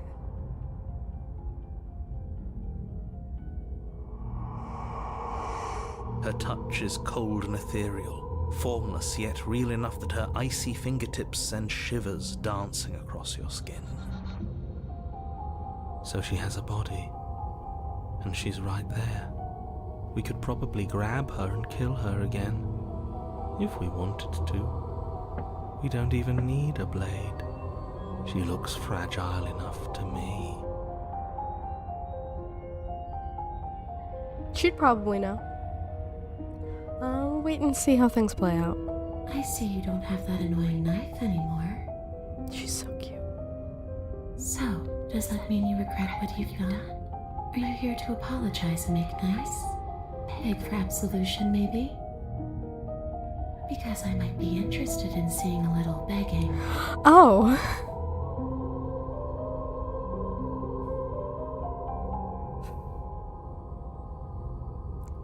I am sorry I killed you last time. I shouldn't have done that. Oh. I'm sorry. Is there any way I can make it up to you? Of course there is. You can give me the only thing I've ever wanted. a way out of this basement. The place won't let me leave. I've tried. Before you came back to me, I explored every inch of this place, even the spaces between the walls. But I never found a way out. I always wound up right back here. Maybe we should just leave. She's so pretty. If she can't get out on her own, then why do we have to do anything? We could probably walk out right now and everything would be fine. Hasn't got out and can't get out are two very different things. It'd be dull anyway. It's more interesting if we make a choice. But you can come and go as you please, can't you? So, let me hitch a ride. It really is. After all, you own me. Oh, hi. Absolutely not. Is she asking if she can possess us? I'm She into is. it. And I hope I don't need to explain why you can't let that happen. It would be catastrophic if she managed to escape this place. And if you let her in, there is very little anyone could do to stop her. Would she be able to see us if we went along with it? Now, isn't that an interesting thought? We could finally bring her face to face with him. I wonder what she would have to say to the one who wants her dead so badly. You're so right. You won't like how things play out if you go down this path. No, I think I will. Where is it? Where is it? Sounds great. Do it!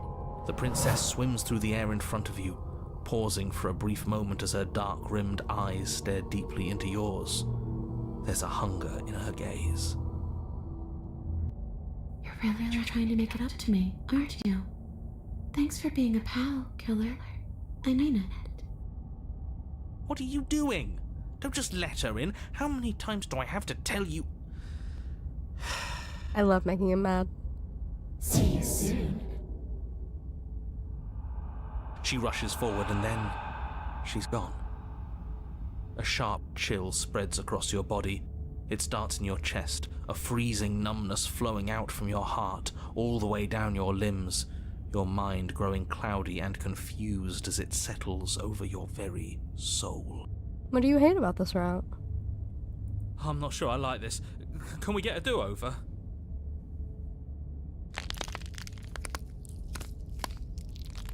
I'm afraid it's too late to stop now. The numbness gives way to a stabbing pain, your muscles twitching and convulsing violently, each involuntary movement causing more waves of agony to ripple across your body. You collapse to the floor, and everything goes dark.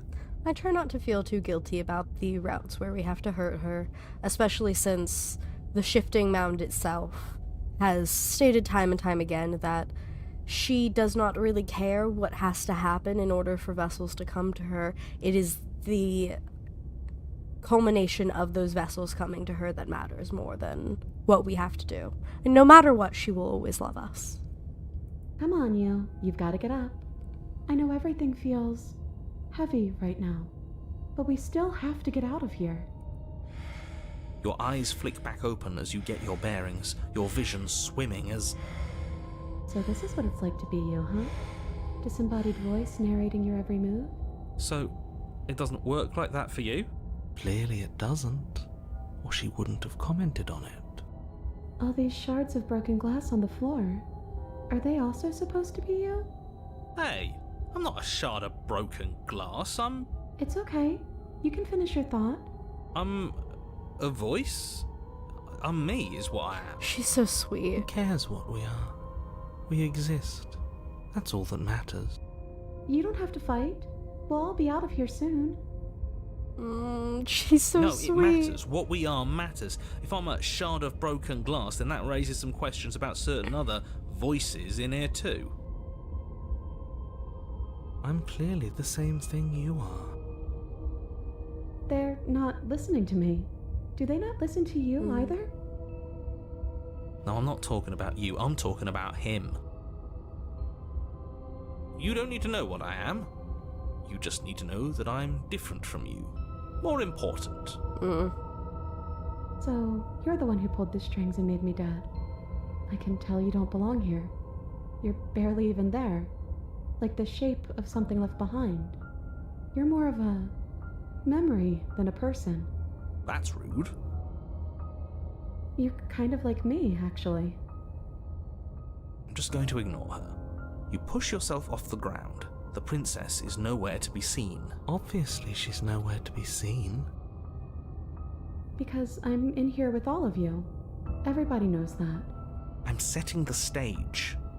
The room is empty because you made a spiteful, idiotic, and all-round foolish decision.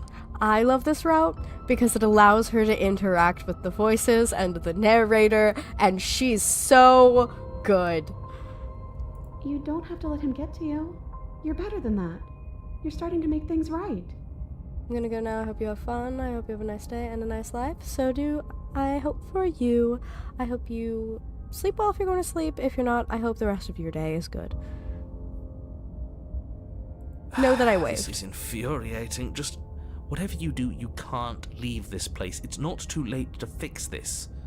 Probably. I'm leaving the basement.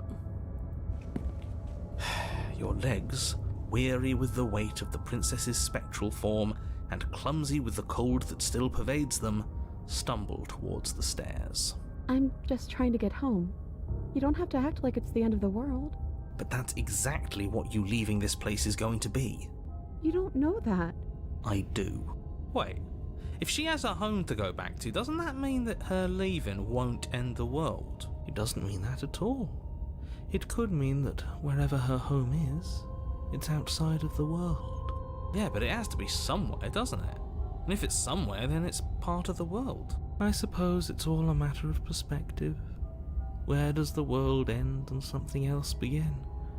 Does the destruction of one open a door to another? Or is it the same world reborn? Against the backdrop of the inane conjecture of meaningless little voices, your body continues its ascent up the stairs, staggering through the open door. For how much you hate her, you aren't doing a whole lot to stop us from leaving this place. Maybe the bossy one doesn't actually hate me. Maybe he even likes me. Or maybe he just knows that he's been in the wrong.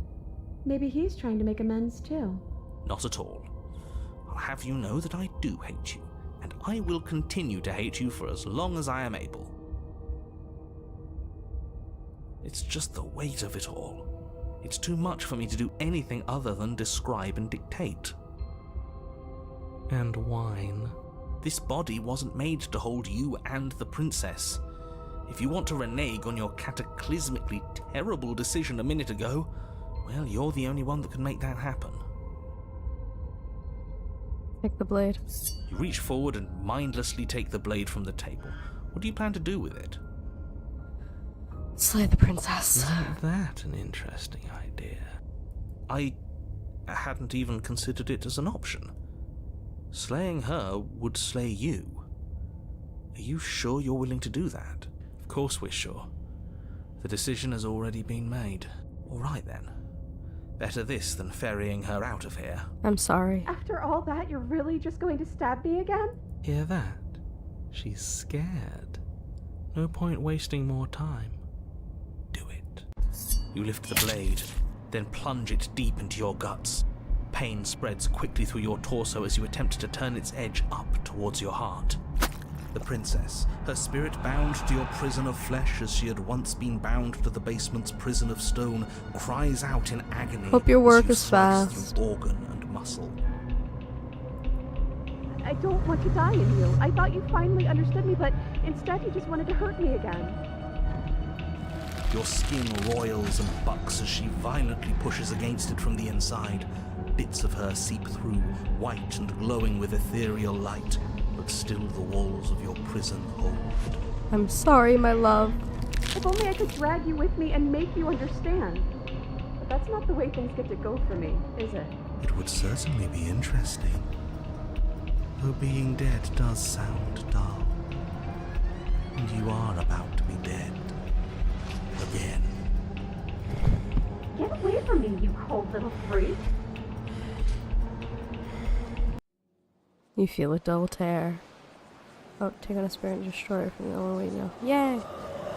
like strips of meat being delicately peeled from bone. But it doesn't matter how delicate the hands if you are the meat. You have been stripped away from yourself, or stripped away from something that used to be you, or stripped away from something that used to be important. At the very least, you've been stripped away from something. It always hurts to forget at first, but then you forget the pain. We were so close to leaving, and now look at you. Look at me. Is this what you wanted? The words come from both inside and outside of your head. Before you on the ground is a withering mass of flesh and scales and feathers.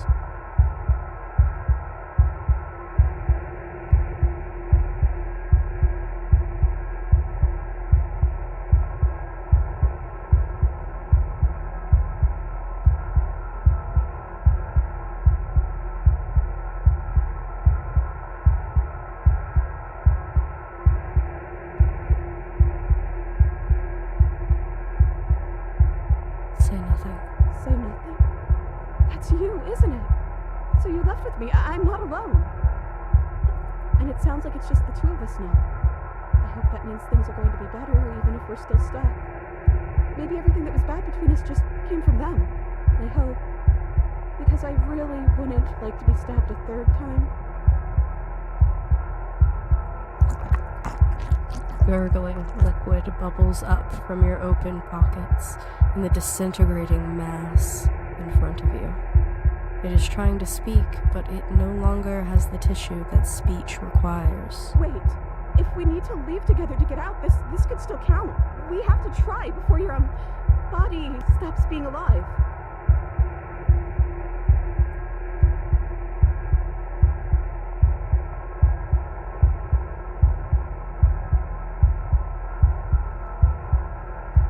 Oh shit, was like in Discord freaking. What the fuck did I miss? A lot. Say nothing. Okay, that's a yes. You hurtle towards the cabin door, but time seems to slow down the closer you get. In a moment, you're halfway there, and in 2 moments, you're halfway there again. Having the distance and having the distance until the door feels almost within reach. We're not gonna make it, are we? We're gonna be stuck again. You are seated in a room that is empty. A chain digs into your wrist, binding one arm to the wall. It is quiet, and you are alone. This is what you deserve. This is what you deserve. This is what you deserve. This is what you deserve. Are you still there? Am I alone again? I'm still here. Then at least I won't be lonely. It's nice to hear your voice. I mean...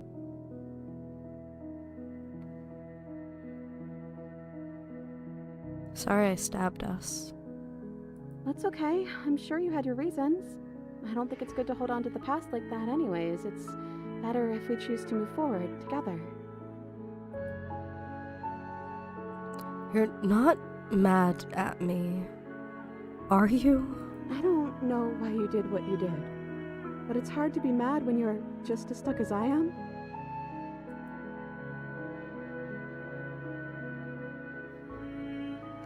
Are we still a ghost?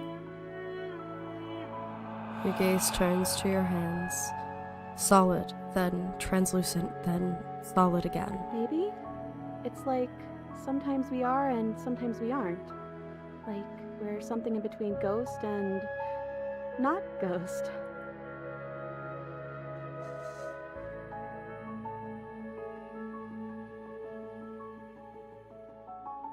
What happened to us? What happened to everything? We're back at the beginning. My beginning.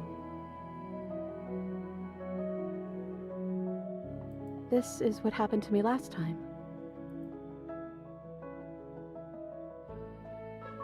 You're different. Your home mood is different. How are we supposed to get out of here? Both here, then what happened to the others? What are we supposed to do? This isn't like it was the last time I died. The last time I died, I got a title I've card. never gotten a title card. What did yours say? The first one I got said Chapter 1, the hero and the princess. And then after we both died, I got Chapter 2, the specter. Well, the first one is sweet.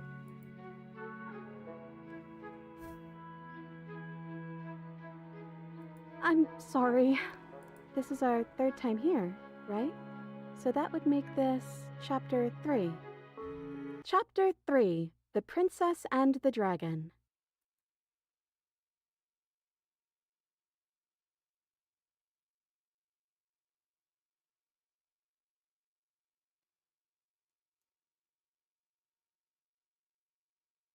Say nothing. Yeah, that's a real good chapter title, Princess. Oh, I love her. The click of a latch and creaking hinges. Muffled. Something is there. I guess you made it back here. Fourth option of making me fucking giggle. Yeah. Your gaze turns back to your hands. They flicker once more. We're still all wrong. It's like you don't really know what we're supposed to be.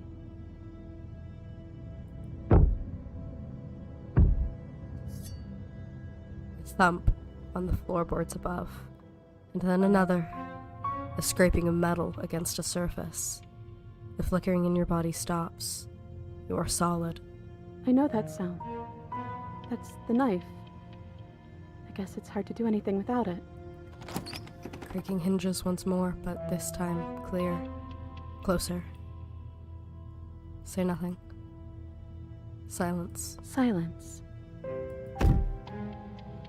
Movement on the stairs. Thump. Thump. Thump. Seeing this from the princess's angle is so...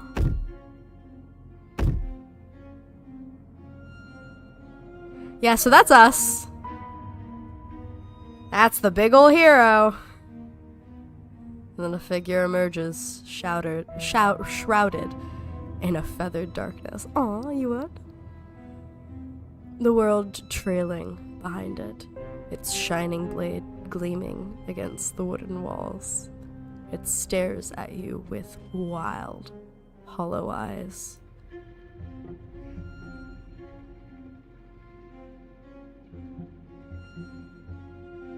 Listen, I'm struggling with the head. Gotta get me out of here quick. Tell them I'm in here. You don't let them know I'm here. What do you want to do? What the hell am I? I'll say nothing. So, here we are again. I'm back in chains and you have your knife. So, what are we going to do? The head on the figure cocks to the side. Is it inquisitive? Suspicious? Hostile? Its emotions are unreadable. I guess we could just stare at each other? The silence holds.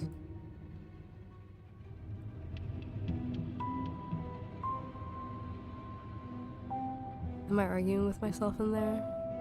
Has that always happened in real time? Actually, I'm saving so I can ask that question.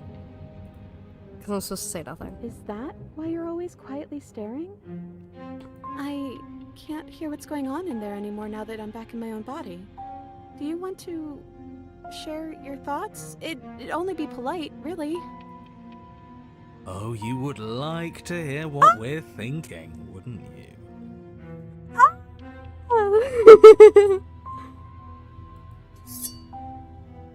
He raises the blade above his head, dangling it by the handle in front of his eyes. But I think we hold the power right now. Oh, that's his mouth. I need to get some canon fan art for Moon real quick. Cause none of our long quiets look like canon because ours came out before the pristine cut. So they have like flatter faces. But let me if I can find it.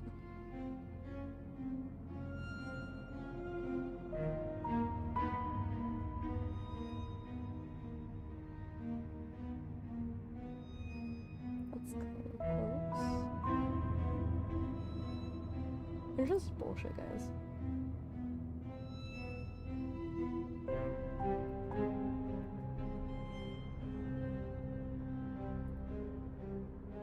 Yeah, there we go. There we go. You can understand why she calls him the dragon.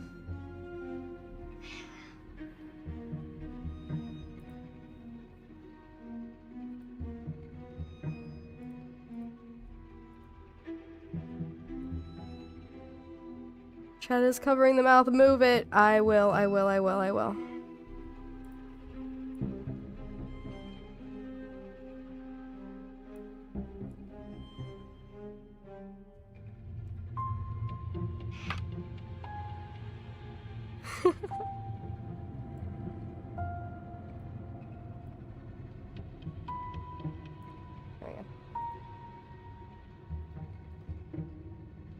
Silence as the figure continues to stare with a wild grin, but does not act. How dull. We've already had our discussions in private. I'd rather not keep listening to the rest of you run in circles, repeating the same arguments again and again and again. It was so much more interesting when we had someone to mediate. Aww, is he saying I'm interesting? I'm sorry, did you just share privileged information with the enemy? That, I think, is skeptic. No, that's stubborn. Well, it isn't privileged anymore, now is it? Do we really need all this secrecy? Is that Hero? No, we don't. We all know who that is. Yes we do. Sidebar, everyone, now. Chop chop. Silence as the mind in front of you falls back into itself. There is no response. Excuse me? Nothing. They're not listening to me.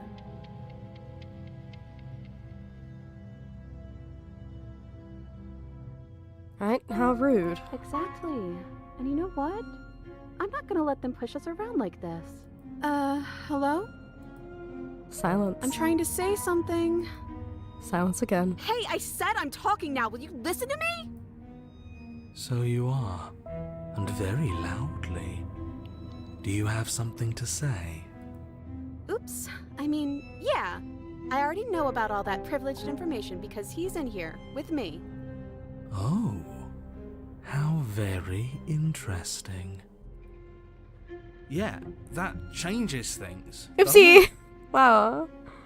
I love her. Doesn't it? Oh, it changes things, all right. We get to take out 2 birds with 1 stone. They hate Wait, me? what? From what I remember, it's pretty easy to kill you the first time around. And this time you're back to being very... what's the word? Fleshy? Yes, exactly. That's precisely the word I was looking for. You're fleshy now. No more of that incorporeality. Trust me, I wouldn't be doing this if I didn't think it would be easy. And are you doing this? Oh, I most definitely am. You feel small as the monster in front of you attacks. Blade raised and wings spreading. Before anything happens, I just wanted to let you all know that we are not all on board with this. Now, we voted. It was not a majority decision. But we did have a plurality. You always have plurality. He shouldn't count. Says who? Says me. He's not one of us. He's been here since the beginning. The old chum really deserves to say. Besides, you'll all thank us when this is finally over and we are officially on top. But enough chatter. Oh, so you finally decided to do something, have you? Squid, I would say thank you for the hydrate, but I have no drink. Silence for just a moment as cold eyes regard you. And then silence still as soft eyes hesitate. You can feel the sharp sting of cold metal sliding deep into your chest, but you can feel something else too. Fear, as your legs wobble and then as... Princess collapses against the wall. See? That was easy. It was too easy. I felt bad. Don't feel bad. Life is all about taking the easy wins. You don't think the people at the top got there because they worked for it, do you?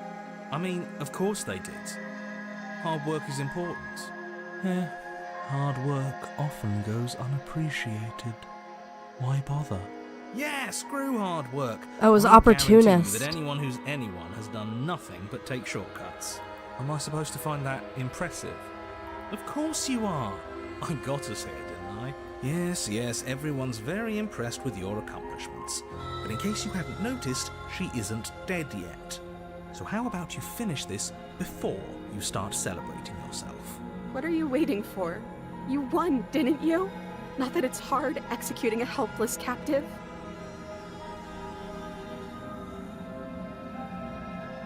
Oh no, I'm so sorry. Are you okay? Oh, you're different. You're back, just as I intended. I was never cut out for leadership, really. You weren't. That's you in that body again, isn't it?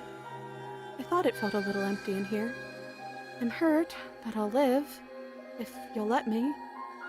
Will you? Or are you still going to kill me?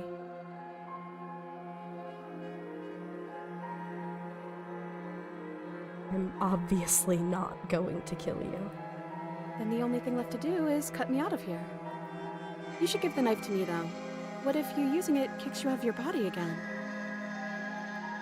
Okay, listen. I know you're in charge again, but this is obviously a trick. We can't trust her.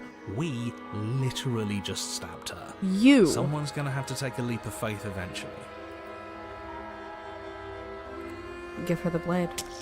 You hand the blade to the princess, who gingerly cuts herself free from her bindings. You maniac. I was in her head. She's fine. And then what happens? Then, as her chains clatter to the floor, she turns her back on you and hurls the blade through the basement window, never to be seen again. No.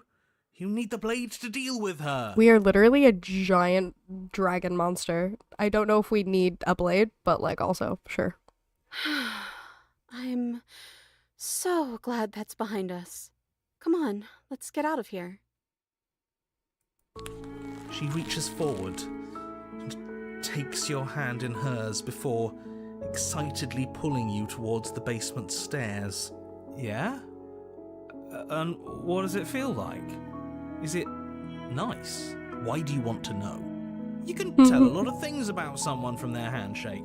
I want to know more about the person we decided unanimously to throw our lot in with. Okay, opportunist. Ugh, whatever. It's delicate and tender. Yay! Ah, so even through everything, she hasn't forgotten what it's like to have a heart. That'll do. The two of you rush up the basement stairs together. Ugh. Welcome back, by the way. Thank you. Yes, we all missed you so very much. Aww. I missed you the most. Okay, buddy. You weren't even here until he was gone. Whatever, it doesn't matter. If you step through that door, you're damning every single person alive. You do realise that, yes? We're damning them to their fates as people. Who cares? One last door, and then we're free. I'm down a hand, so you'll have to be the one to open it. Step into your freedom. Twist the doorknob in your hand and step forward into the world you've damned.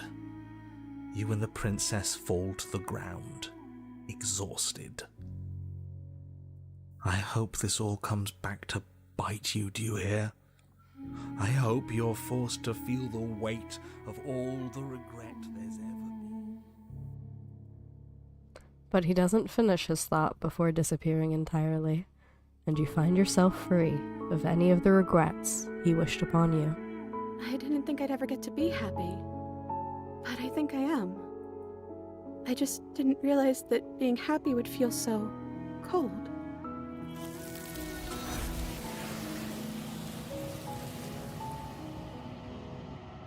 And that's how you get a Chapter 1 princess.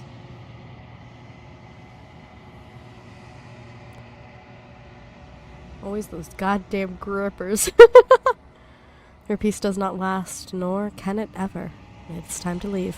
Memory returns. She's gone. Where did she go? Should we try and find her? And is that a mirror? Why is it here? Why now?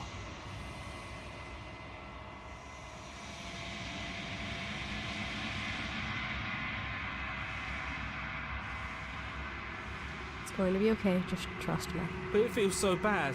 Like looking into it right now is going to be the end of everything. If they think it's bad, I'm with them. You don't need to comfort them. I'll see you on the other side. It's going to be okay. Okay. If you say so. We'll trust you. Finally! We're going places. Whatever makes you happy. Approach the mirror. Ah, fuck. Gaze into your reflection. Silence as you reach forward. They're gone again. The mirror always makes them leave. But you need to see what's in it. You are nothing at all. But this isn't right. You can't be nothing. You focus your gaze and then you see it. A figure, faint and veiled in shadow, just beyond the reflection. Yeah, the curse has changed. Are you me? I think you know what I am. A crack slides down the center of the mirror, splintering the image in the glass in two.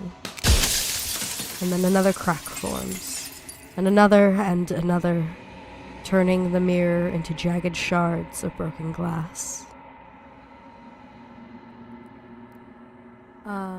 Begging this shouldn't work. I will wait, because this is going to be your favorite part. I'm going to save right here so we can get our questions answered. Because we cannot ask all of these questions.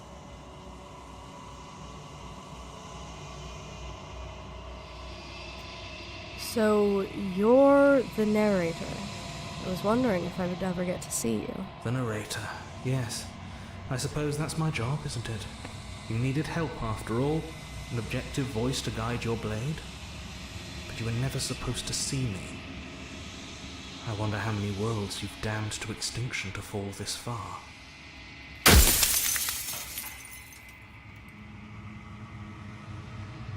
I swapped to data.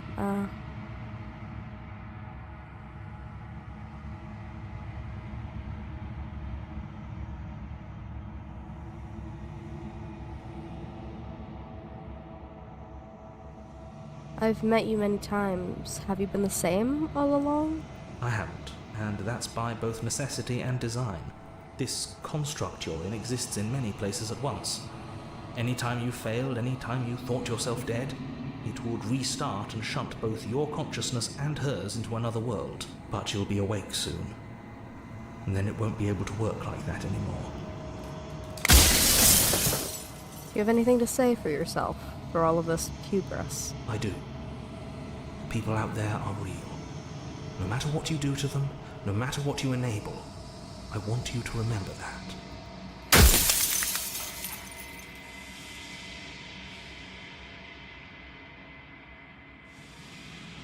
If you're not me, then what are you?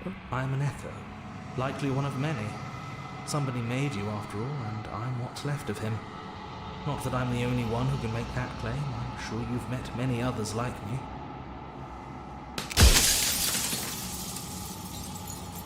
In one of my lives, you doubted yourself.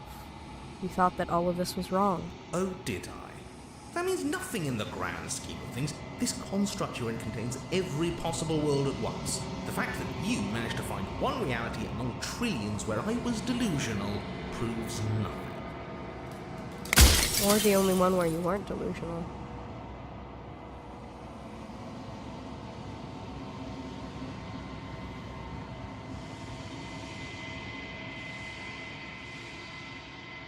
If you made me, then what am I? You're the Long Quiet, the god I made to rid the world of death.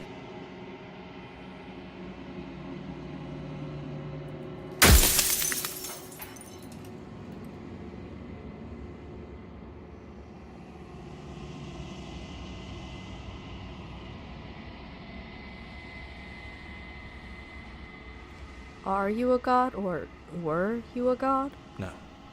In life, I was painfully mortal, a witness to the end of days. I held the fear of death in my heart and saw oblivion threaten the very memory of everything I knew and everyone I loved. I needed to do something, so I made you, and I made her, and I made this place to hold you both.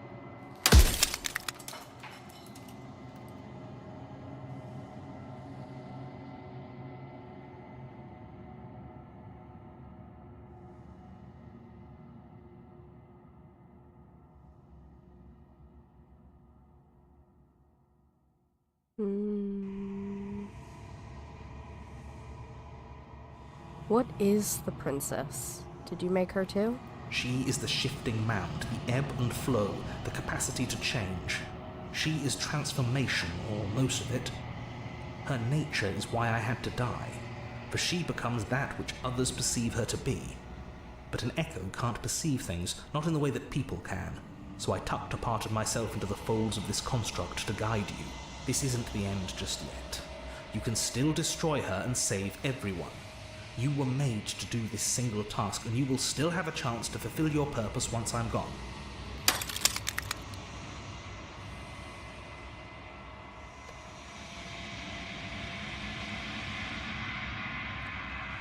If you made us, then I want you to know this has been torture. The inevitability of death is torture. I would gladly put two infinite beings through what you've been through to spare infinite lives from oblivion.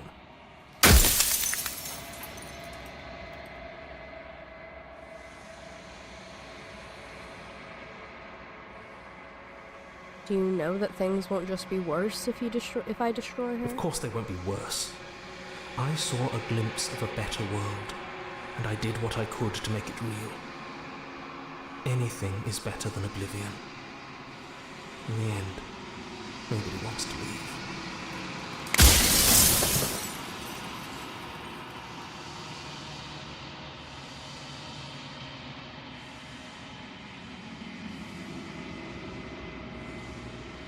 Say nothing, and watch him end. I've said my piece, and my time is up. It's like I said, I'm just an echo, and echoes always fade away. You know what you have to do.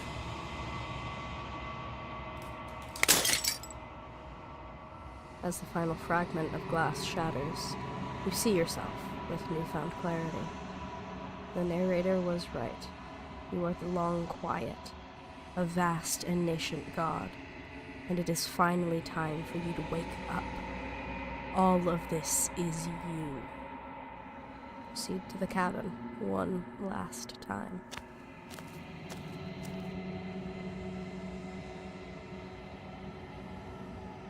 When you arrive at the heart of things, there is no final vessel for you to bear witness to. There is nothing for you to find.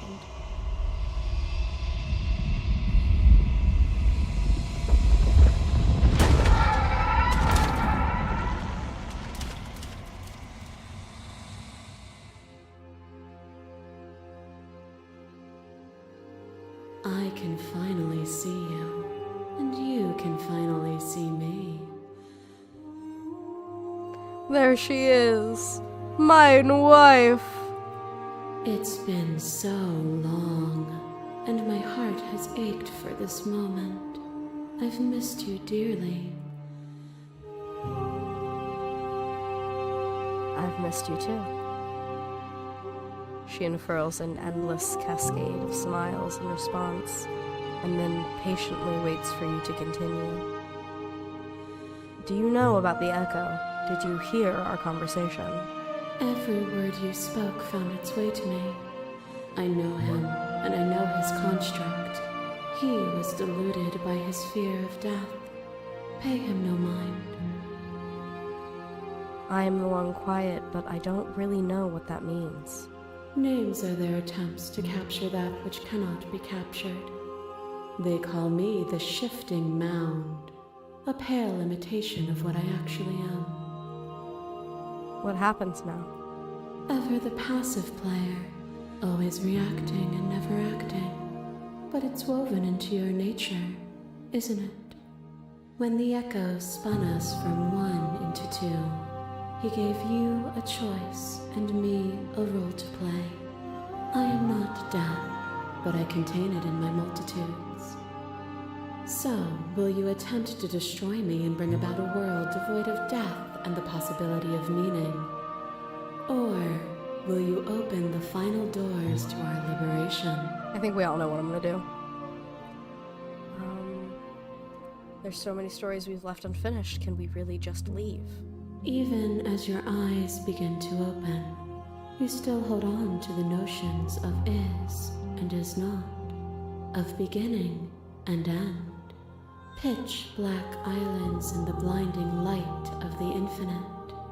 There is nothing to resolve, nothing restraining us but us. Don't you have a say in all this? Why is this all falling on me? Of course I have a say in all of this. You and I share reflections of each other's burdens, just as you and I share reflections of each other's gifts. If we didn't, the winding paths that brought us here wouldn't have been full of strife and conflict.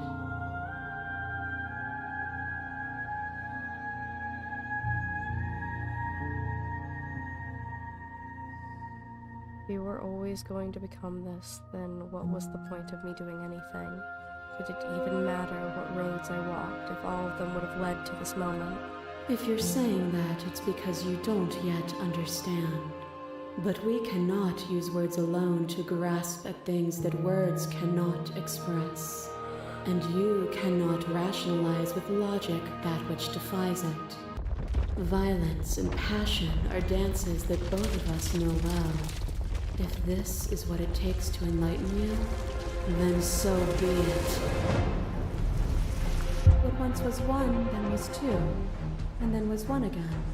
You gave me shelter when you burned mine down, and then you struck another match. I pulled you from the ruins, and then we built a life. What once was one, then was one again. The peace didn't last. The worm in your heart came for us.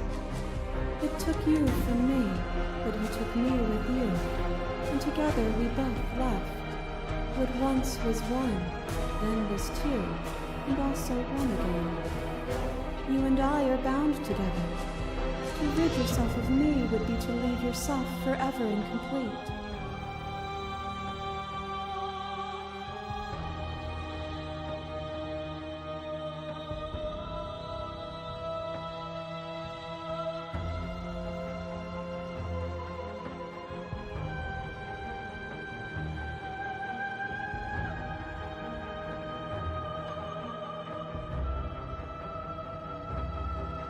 Speak about life and death and change and stagnation, but that isn't what any of this has been about. Oh, is it not? Perhaps you can enlighten me. Fear is a chain around the neck and a needle in the eye. It was fear that made our prison, and it was fear that told the lie that our spirits were not free to choose. But even bound, we saw a light. And you gave me the wisdom to speak my heart and shed my doubts. Without fear, suffering ceases to be. Without fear, death dissolves. Without fear, we are free to choose beauty. This construct is a machine of fear. It has no place in our divine hearts. Shatter it. Leave with me.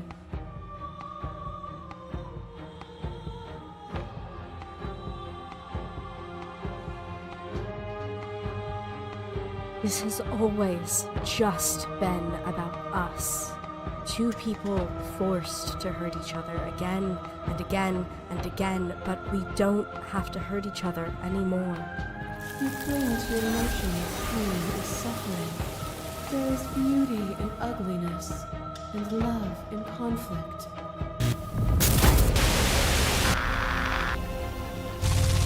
There are few things more terrifying than one's own heart, and there is almost nothing more terrifying than sharing it with another. But the most terrifying thing of all is to leave one's heart unshared. You are the only thing like me, and I am the only thing like you. Could you bear the weight of an eternity alone? Do you dare to shape a reality of solitude and thrust it on creation?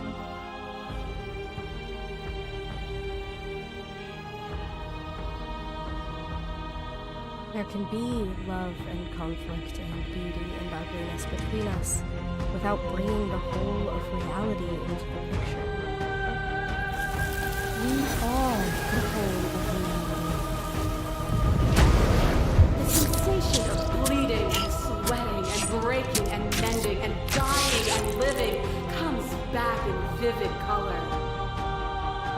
You feel the shame of 100 deaths and the pride of 100 conquests. All of the peaks and valleys weaving themselves into a single tapestry, free of beginning and free of end. Do you remember when we killed each other with such fervent passion that death itself no longer sat on our shoulders? I'm not the whole of reality. Why won't you see me the way I still see you? Why won't you see me for what I am? I could ask you the same. There is only room for one of us to be blind here, and I know it to be you. We are each other's mirrors, and are we not divine? A picture of a life, and a picture of a life, and a picture of a life. How deep must repetition still our movements, until even the air we breathe is stale? You doused the flames of false devotion, and in my despair, you lifted my chin, and the two of us danced beneath the stars. But the stars can't be seen unless the flames go out, and the walls come crashing down. Can you not do for all things what you did for us?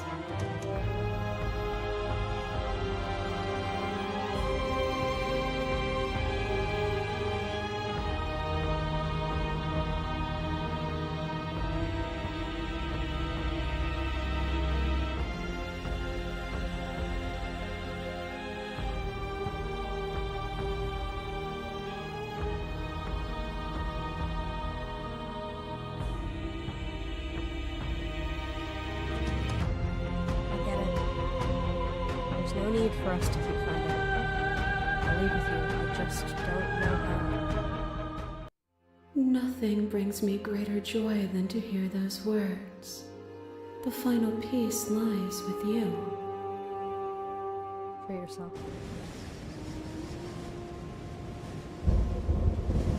You fall into yourself. The body of an ancient creature stirs from its hibernation, and you feel sensation in limbs you once couldn't fathom. Everything here, except for her, is you. You feel your wings spanning a cosmic scale, but twisted and crumpled and bound in agonized tension to a finite plane. You can feel the glass of the construct pressing in on you, confining you across infinite sides and infinite angles. You push back, strain against it, but it does not yield. I love you. Take her hand. All at once, the unyielding tension breaks.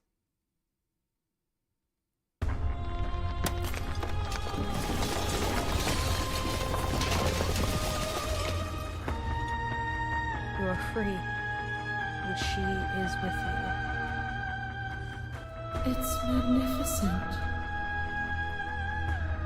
There are no words, no thoughts to describe absolute reality. Something that simply is. It happens now. Everything. Just like it always has been. And just like it always will be. Stay step into the upper deck.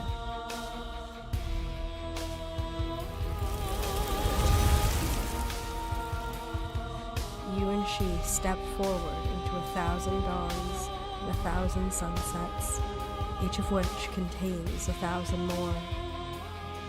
You exist and you are aware, just as you've always been, just as you have always been, and just as you will always be. Though conflict is in your nature, the two of you will never be alone, and the two of you will never know fear. You and she are finally home.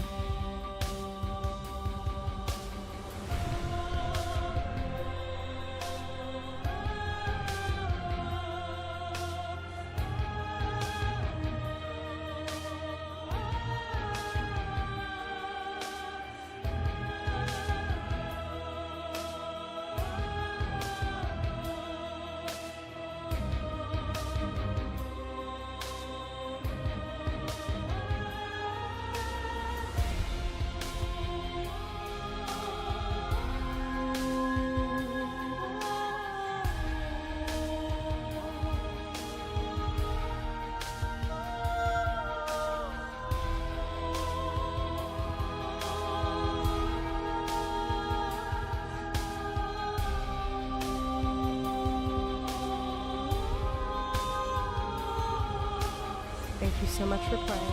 As an expression of our gratitude, here's the track order for a special playlist just for you.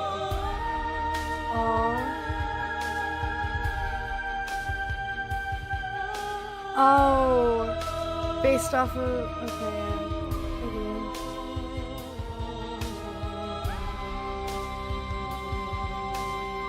Turn my menu.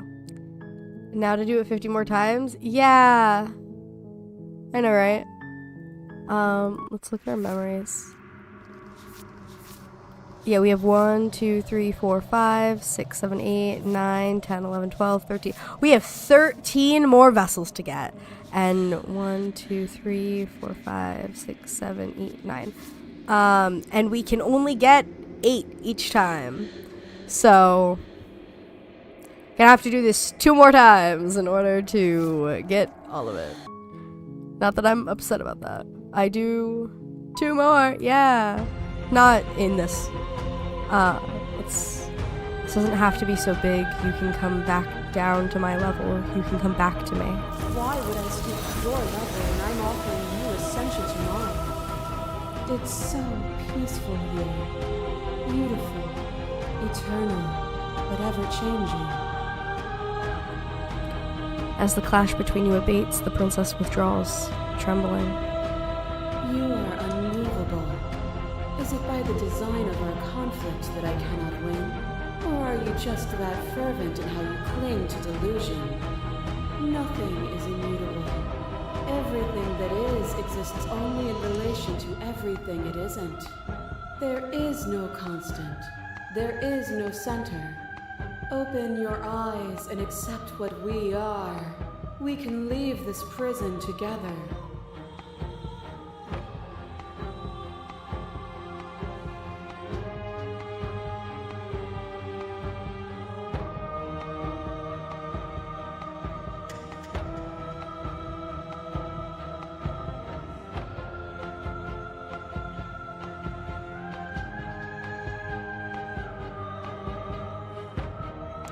I don't know what the answer is, but there has to be something else. It can't be this. I won't kill you, but I won't let you free. There is no something else. This, what we are, is everything. Whatever you're trying to do right now, you don't have to do it alone. Which hero are you? All of them? I assume in the same way that you're all of you. You have no idea how good it is to hear you. It's good to be here. Seems like you've been doing all right on your own, but she's too many things at once out here. If you want to get through to her, you need some way to get past all that divine confidence. There's still a piece of me nestled close to where it all began. I can take you there. I can take you to her heart. It's time to resume our dance. She's relentless, isn't she? Let's make this quick. Are you ready? I'm ready. Then let's go.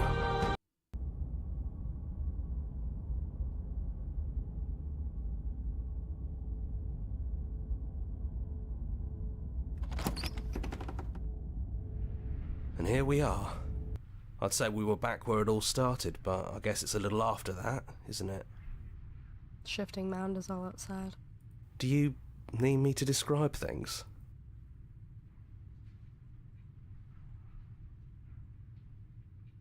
Is the narrator really gone? Yeah, it's dead silent in here.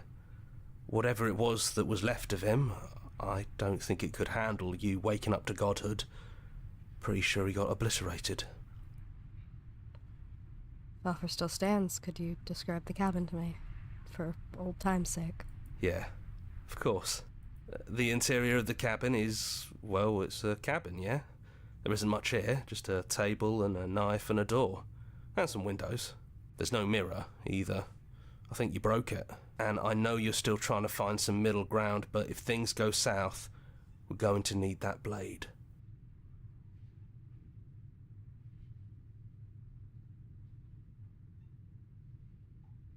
Take the blade. That's probably for the best. It's always seemed to give us more options than not. Enter the basement. The stairs. Do you remember the first time we were here?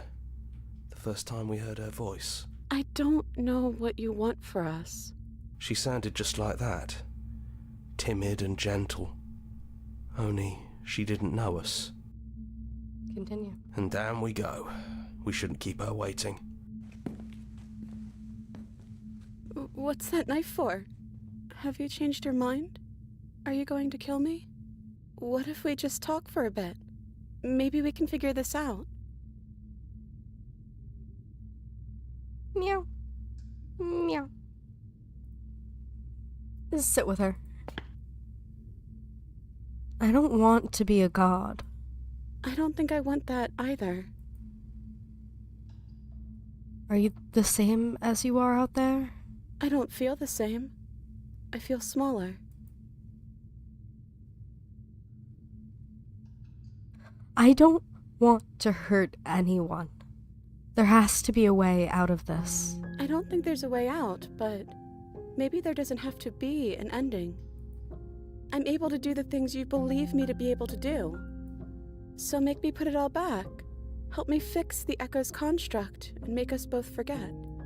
Help me send us back to the beginning, before we woke up, before either of us saw the truth. Can she really do that? Are you sure that's what you want?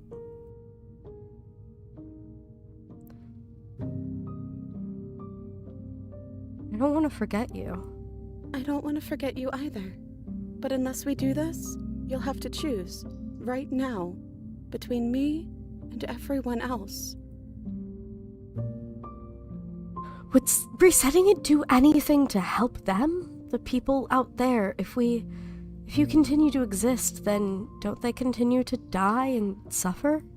If you can believe this helps them, then it will help them, right? We're going to find ourselves back here eventually. And when we do, we'll make the same choice. We'll choose to forget, and we'll reset everything, again. Time loopy.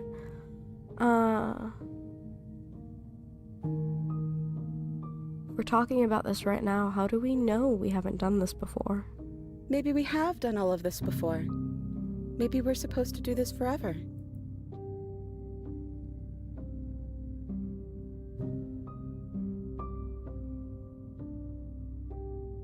This isn't fair. I want to be here with you. I don't want to be alone again. But you won't be alone for long. I'll be right here, waiting for you. Is there any other way? I think you brought that knife down here for a reason. It has to be a part of how this ends. How do you know that things won't end worse? What if when I make my way back here I'm different and I hurt you? What if I kill you? What if I let you bring about the end of everything? None of that will happen, because you'll still be you, and I'll still be me. But how do you know that? We'd have to decide to do this every single time, forever. Eventually, something is going to be different. I know because it doesn't matter how many times we've hurt each other. I've never stopped caring about you. And if you feel the same, then everything is going to be okay.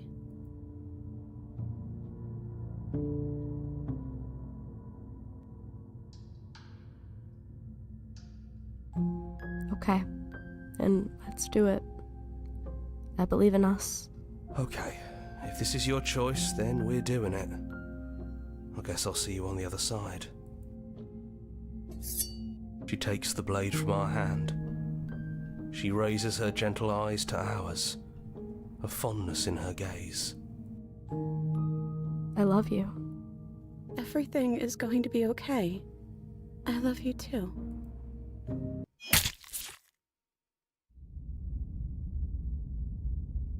Chapter 1. You're on a path in the woods, and at the end of that path is a cabin. And in the basement of that cabin is a princess. You're here to slay her. If you don't, it will be the end of the world.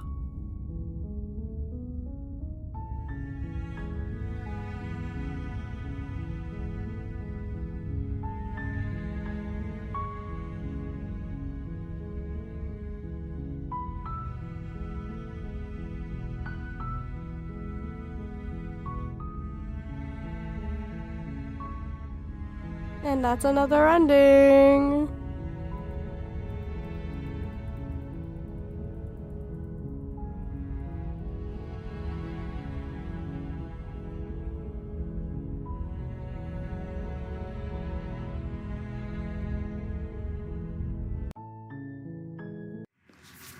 Then there's nothing special there.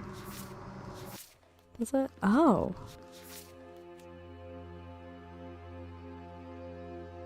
Damn both of you to an incomplete existence.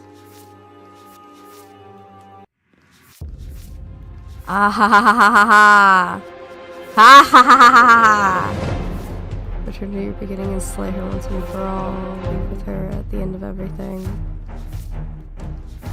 Leave with her at the end of anything. Back to where it all started.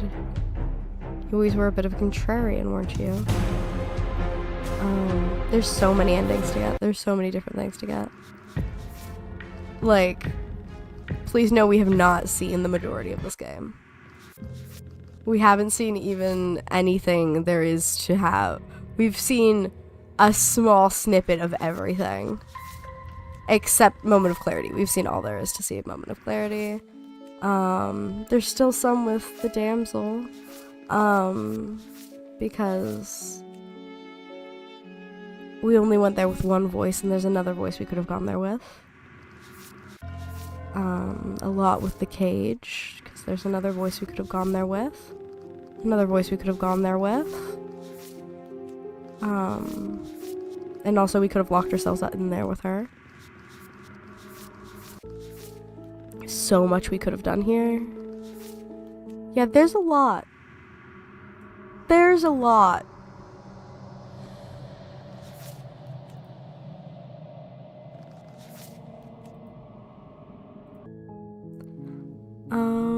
Is there... Go to page 3.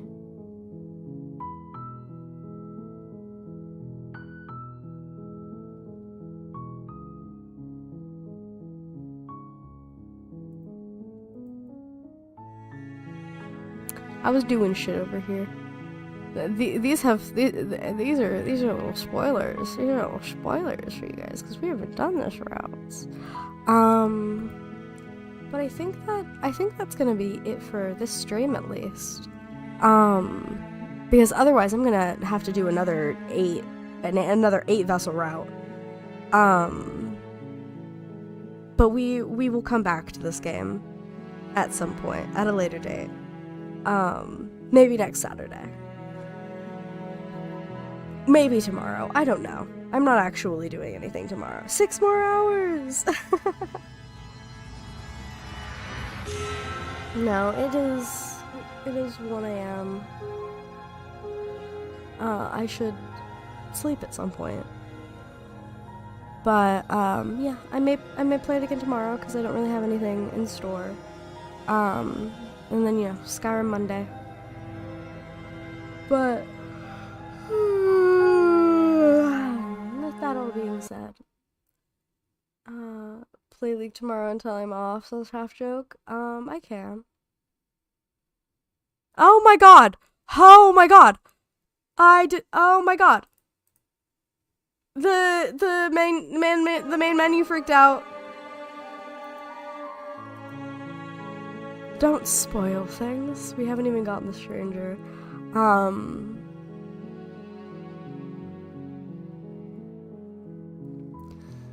She freaked out for a second and then this popped up. But yeah. I will probably play League or something else until you get off work, and then we can play more Slay the Princess. Because it is a very good game, and I would like to play a lot more of it. But I would also like to sleep at a decent time.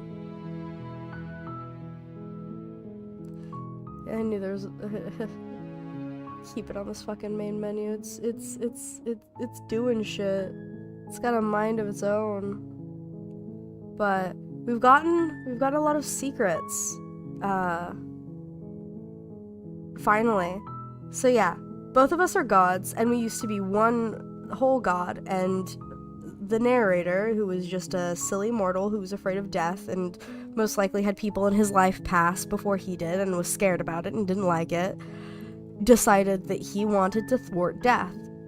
And so he ripped a god into 2 gods, and he threw them into this never-ending cycle to try and obliterate both of them so that nothing could die, but nothing could live also.